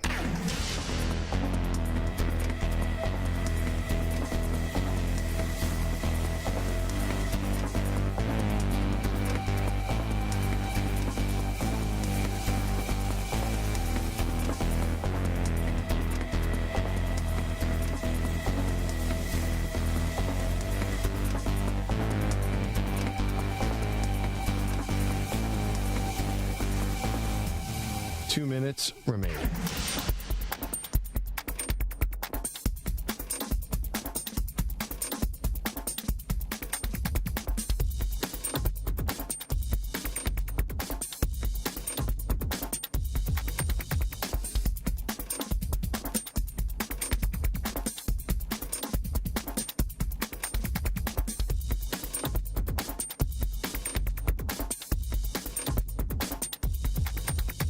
One minute, 30 seconds remaining.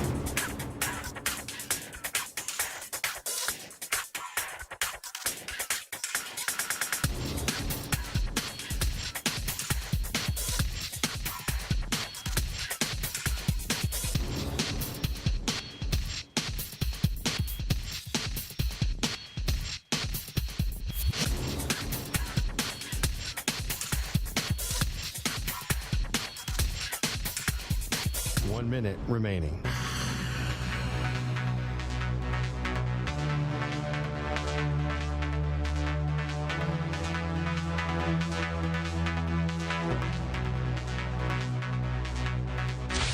Five seconds remaining.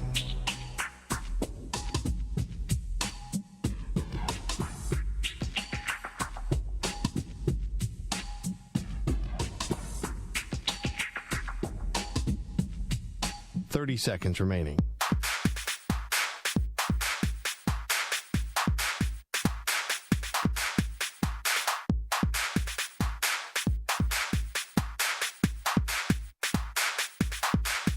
Fifteen seconds.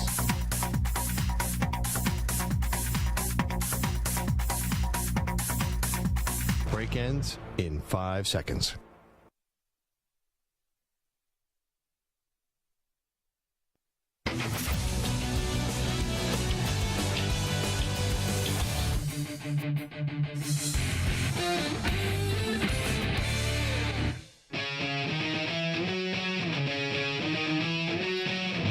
Maggie Perloff. Keith McPherson from WFAN is hanging out with us today. Perloff's on a little ski vacation. He'll be back on Monday. We got to do it. We got to get to our Casamigos shot of the day. This is a good one. He shoots! The shot of the day is brought to you by Casamigos Tequila. Casamigos is brought to you by those who drink it. Well, as Keith has been kind enough to sit in for Perloff today, we got to know our co-host for the day and found out that he is a former Lyft driver and Uber Eats delivery guy. This girl wanted a Junior Baker cheeseburger, some nuggets, and fries, but she lived in an apartment building, and I had to come all the way up to like the 13th floor, walk in. She wrote in the notes like, yeah, my grandma will greet you at the door. She literally didn't want to get up from her bed. I'm in their apartment knocking on her room door to give her her bag of Wendy's or McDonald's, whatever it is, and I'm like, this is nuts. I'm like, I think I've gone too far. And then the tip that she tipped me, she rounded up and tipped me like 65 cents. Aww. That bothers me. There you go. Keith with the trials and tribulations, walking into the apartment, hi to the grandmother, knock on the third door from the right, and just an arm comes in, takes the bag, and doesn't even tip you. Ugh. Real life, can't make that up. I know exactly where this apartment complex is. Somewhere in like North Jersey, by like not far from like the famous Hiram's Hot Dogs. If anyone knows that, like Fort Lee. Fort Lee is the town. There you go. Well, if you maybe drive an Uber or Lyft, or if you are just trying to relax after a long day, got to hit up our friends at Casamigos. Casamigos.com. Go to the section where they give you ideas for cocktails. Now, once you're done and you're off and you're ready to relax, that's where you got to go. And it is the best. Light margarita, that's my favorite. And of course, a big shout out to our good friends George Clooney and Randy Gerber and Mike Meldman and Lee Einsadler and our friends at Casamigos. You guys are awesome. Okay, so Keith, we've hit on your Nets fandom. You are a diehard Dallas Cowboys fan who's falling out of love with Dak Prescott. We found out about that earlier. But you're also Mr. Yankee fan. You even contribute to the Yankee broadcast on WFAN. You got a lot going on when it comes to the Yankees. Aaron Judge coming off the all-time bet on yourself season. 62 home runs in a contract year, signs a massive deal over $400 million. So as an encore, I mean, there's no chance that he hits 62 again. That is not, he's not even going to get in the neighborhood of 62 in my opinion. I don't think anyone hits 62 again. I mean, it's crazy. He breaks the American League single season record. But as far as like whether this contract is going to end up being a good contract for the Yankees, I still believe it will not. I do not think that the Aaron Judge contract, when we look back on it, is going to be a good use of Hal Steinbrenner's money. What do you think? It's going to be tough for that to be a good contract in 5, 6, 7 years with the amount of money tied into Judge, but we love him. He's our guy. And this was the only way. This was the only way. You couldn't let him go to San Francisco. You couldn't lose him because of money. This is a guy that you drafted, you developed, you made him a star under the bright lights of New York City and the pinstripes with the Yankee hat on. Like, it cost him an extra $150 million. The extension that they offered him on opening day last year, he declined it. It was, I think, $237 million. They ended up paying him a lot more. I should say it was $360. Pardon me, he didn't get to $400. It was $360 for 9. Yeah, but I mean, might as well be like for them, you know. I mean, now we're just like the Padres offered him $4 million and he turned it down. He's like, I'd rather take the $360 in New York, and it's the type of money that you can't spend. It's the type of money like the Yankees are going to have, and they're going to print money with their TV deals and their merch and. Yeah, but see, that's my thing about why I don't know if this contract is worth it for a couple reasons. One, Judge was carrying them the last year, and they still got swept by the Astros in the playoffs. One person in baseball, if they're not a pitcher, it is really, really hard for one hitter to consistently lead somebody to the postseason outside of like Big Papi and guys who've been on all-time heaters. I don't know if he's going to be worth it in terms of the World Series, if there's going to be a World Series in his future. What World Series? Yeah. If they even get to that's a what I'm World saying. Series. And so I think he's going to be, I think Yankee fans will hold that against him if they don't win a World Series, when we know it's going to be a lot more about pitching and what the rotation is going to do. Garrett Cole is actually the way more overpriced Yankee than Aaron Judge. And he stayed so healthy this year. And he stayed healthy his rookie year. Beyond that, the years in between, he always missed a significant amount of time with injuries. Like, I don't know why the Yankees were like rushing to give him as much as he possibly wanted. I know you didn't want to lose him, but the Yankees will make a lot of money. They'll print money with Aaron Judge or without Aaron Judge. The Yankees, I'll say this about Aaron Judge's injuries first, and then about the money that the Yankees ended up committing to him. I do give him, somewhat of a pass for taking a hit by pitch and not being able to play. I do give him a pass for diving for a ball and cracking his first rib because he's playing hard. It isn't like Giancarlo Stanton where it's a calf or a hamstring or it's always just like something in his legs. So I think he's going to stay healthy. I also think guys that big, the track record is just not great. That's why I said in 5-7 years, he's a big man. He's gonna break down. Father Time is undefeated. It's gonna catch up to him. He's gonna not be able to run as much, not be as strong. But with the money that the Yankees end up giving to him, that's their own fault. That's your guy. When he won Rookie of the Year, when he went and won the Home Run Derby, and he broke the rookie single season record for home runs, you should have been thinking about locking him up then. But they didn't feel like that because of his injuries after. Like, this guy is unavailable. This guy isn't here, so we can't give him long-term money. Well, you ended up giving him long-term money because he's the face of baseball and the franchise. You built the judges' chambers in right field. You sell a ton of 9-9 jerseys. I go to a lot of games. I go to 40, 50 games a year. That whole section in right field by the foul pole is full of kids. Judge. It's all about Aaron Judge. And when we were chasing this record, I kind of got over the record at the end of the year. I was going to the games. It was super weird. It was like watching golf or tennis. It's like quiet until Judge comes up and it's a party. Then it's quiet again. Everyone's filming. Yeah, everyone gets tense. Yeah, ball one. Ball two. Judge rips a double and people are like, and I'm like, no, that's good. They're like, yeah, but it's not a home run. People were literally showing up thinking they were going to get a home run ball worth millions or that they would capture history. And I, as a fan, was on the fan saying, I want to win the World Series. Judge has carried this team all year. Yeah. We're going to need him to carry in October. He's going to be burnt out from all of this. They're cutting from college football games on Saturday to see Aaron Judge take a walk. Yeah, and college football fans not really. I understand. That. It's like, hey, man, it's first down. We're going to watch. We don't care about Judge seeing 5 pitches and taking his base. Yeah. But the Yankees did what they ultimately had to do. They paid him. Now, what does he do for an encore? He's not going to be able to hit 62 home runs. He's going to start getting the Barry Bonds treatment. Some of these guys now with the new rules, the pitch clock, that's not enough time to be ready to throw over the plate to Aaron Judge. So what does he do for an encore? He leads by example, and he leads this team to a World Series victory. That's the only thing that he has to do to encore this, and it's not just this year. It's the next 9 years. 855-212-4CBS, 855-212-4227. Still time if you want to get in on an Aaron Judge conversation. Pete's calling from Pennsylvania. He's got an Uber Eats story. All right, Pete, what side of this were you on? Were you the deliverer or the deliveree?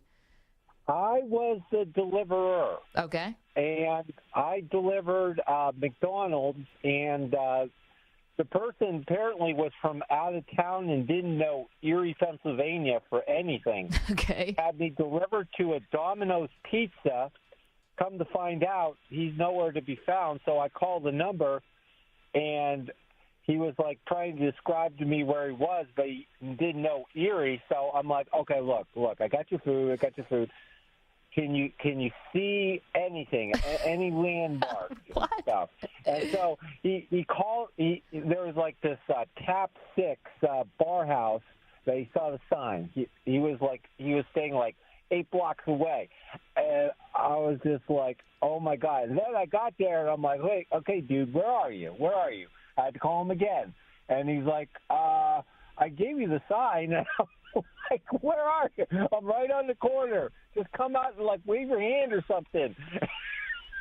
You couldn't drag him out of the bar to pick up his McDonald's? Yes. I got a little bit better tip than my brethren. Than Keith, where they just rounded up? Yeah, that was wrong. But see, this is what I was talking about. Like, I got like a few dollars. You shouldn't have to go to those lengths. I feel like they make us go too far, Pete. and you have someone's food, right? Well, you're trying to bring them the food so you could move on. And I don't know. I have like PTSD from these experiences. Well, and the other part too is like, let's call it like it is. You know, once the McDonald's gets cold, yeah, it's no good anyway. It's not the same. That is something that must be consumed hot. It's something about the molecules and how they work together. Once it gets cold, you might as well it's a wrap. Unless McDonald's wants to be a sponsor on the show, and then in which case, it's great every time. We love it all the time. Keith, the chat, big fans of you. YouTube.com/CBS Sports Radio. You got friends for life. I'm writing in there. I'm just seeing little things. Like I saw someone say, "Oh, he's that kind of fan, like Cowboys, Yankees." I know that's the like dreaded combo, but I said I'm a child of the '90s with no guidance. The TV picked my teams. What the teams that they showed in the early '90s, mid '90s, when I was a young, impressionable guy. Like I'm like, okay, Jordan, yeah, the triplets. Aikman, Irvin, and Emmett, yeah. And the Yankees? What? The Yankees are winning the World Series every year, of course. So I picked those 3 teams. You know, you are a very positive person, and I really think it's because you grew up as a child with your teams winning all the time. Yeah. You probably thought this is exactly what life is. Oh, yeah. I was spoiled. I watched the Bulls win championships. I watched the Cowboys win more than one Super Bowl that I can remember. And I watched the Yankees win alive for 5, baby. That's what I used to say. I've seen a lot of championships. So now I kind of, like, I'm a positive person. But when I'm on air, I'm like, I understand. Like, I deserve this now. Like, it was going to come around. Like, I have to go through some misery, but I'm a loyalty guy as well. So I say, stay down till you come up. Eventually, it'll come back around, but I might be 80. I might be. That'd be funny. If the Yankees don't win until you're 80, do you understand how many of us are going to love that? No, thank you. We're going to revel. The non-Yankee fans, that's just going to be music to our ears. Yes, Stu is like that. Stu, I think the TV raised you, too. Yeah, with the Lakers especially. Lakers, Raiders. Yankees, yeah. Yankees and Notre Dame. Yeah. That's a TV. And also the movie. probably had to, in some ways, get into your subconscious. He's never seen Rudy. He's probably never seen any movies. I've seen Rudy. That's one of like the 4. Okay, he's seen like one of the 3 Stu's movies. seen 4 movies. One of them's Rudy. I think that's fine. Shocking. Yeah, I think that pretty much squares. All right, so we've got Keith. Where can people find you if they want to listen to you, watch, and follow you now that you've been introduced to the Maggie and Perloff audience? I always just say at Keith McPherson. First name, last name, government name. My mom came up with it, and I ran with it. It's just easy. It's not a stage name? No, and I've had a few different nicknames and stage names. But, yeah, so I'm on every night on WF. Well, not tonight. I saved you from a night show. Yeah, so I'm usually the nighttime guy on WFAN. I just went through a stretch of 5 straight shows that were 5 hours long, just me taking calls, going through different sports topics. Oh, wait a minute. Now I know what you would be doing in the darkness retreat. Just be doing monologues, just out loud, workshopping, takes, you know. I'm like, Hall of Fame? What are we talking about Derek Carr in the Hall of Fame for? Devontae Adams said that months ago. All of a sudden, like, someone will knock, be like, we're here with your organic meal, sir. Twitter, like that. Instagram, I guess TikTok, but I don't ever post anymore. Facebook, I never go on it anymore. WFAN at night. And I am on MLB Network. Our show is in the works of coming back. I don't have all the details of that, but I'm around. I'm easy to find. Keith, you're the best. Thank you for doing this. Thank you to Mike Samter. Thank you to Stu Kovacs. Thank you to the callers, to the Weedos and the Purple Drinkers in the chat. We will see you tomorrow to finish out the week strong with a brand new guest host. Tune in to see who it is.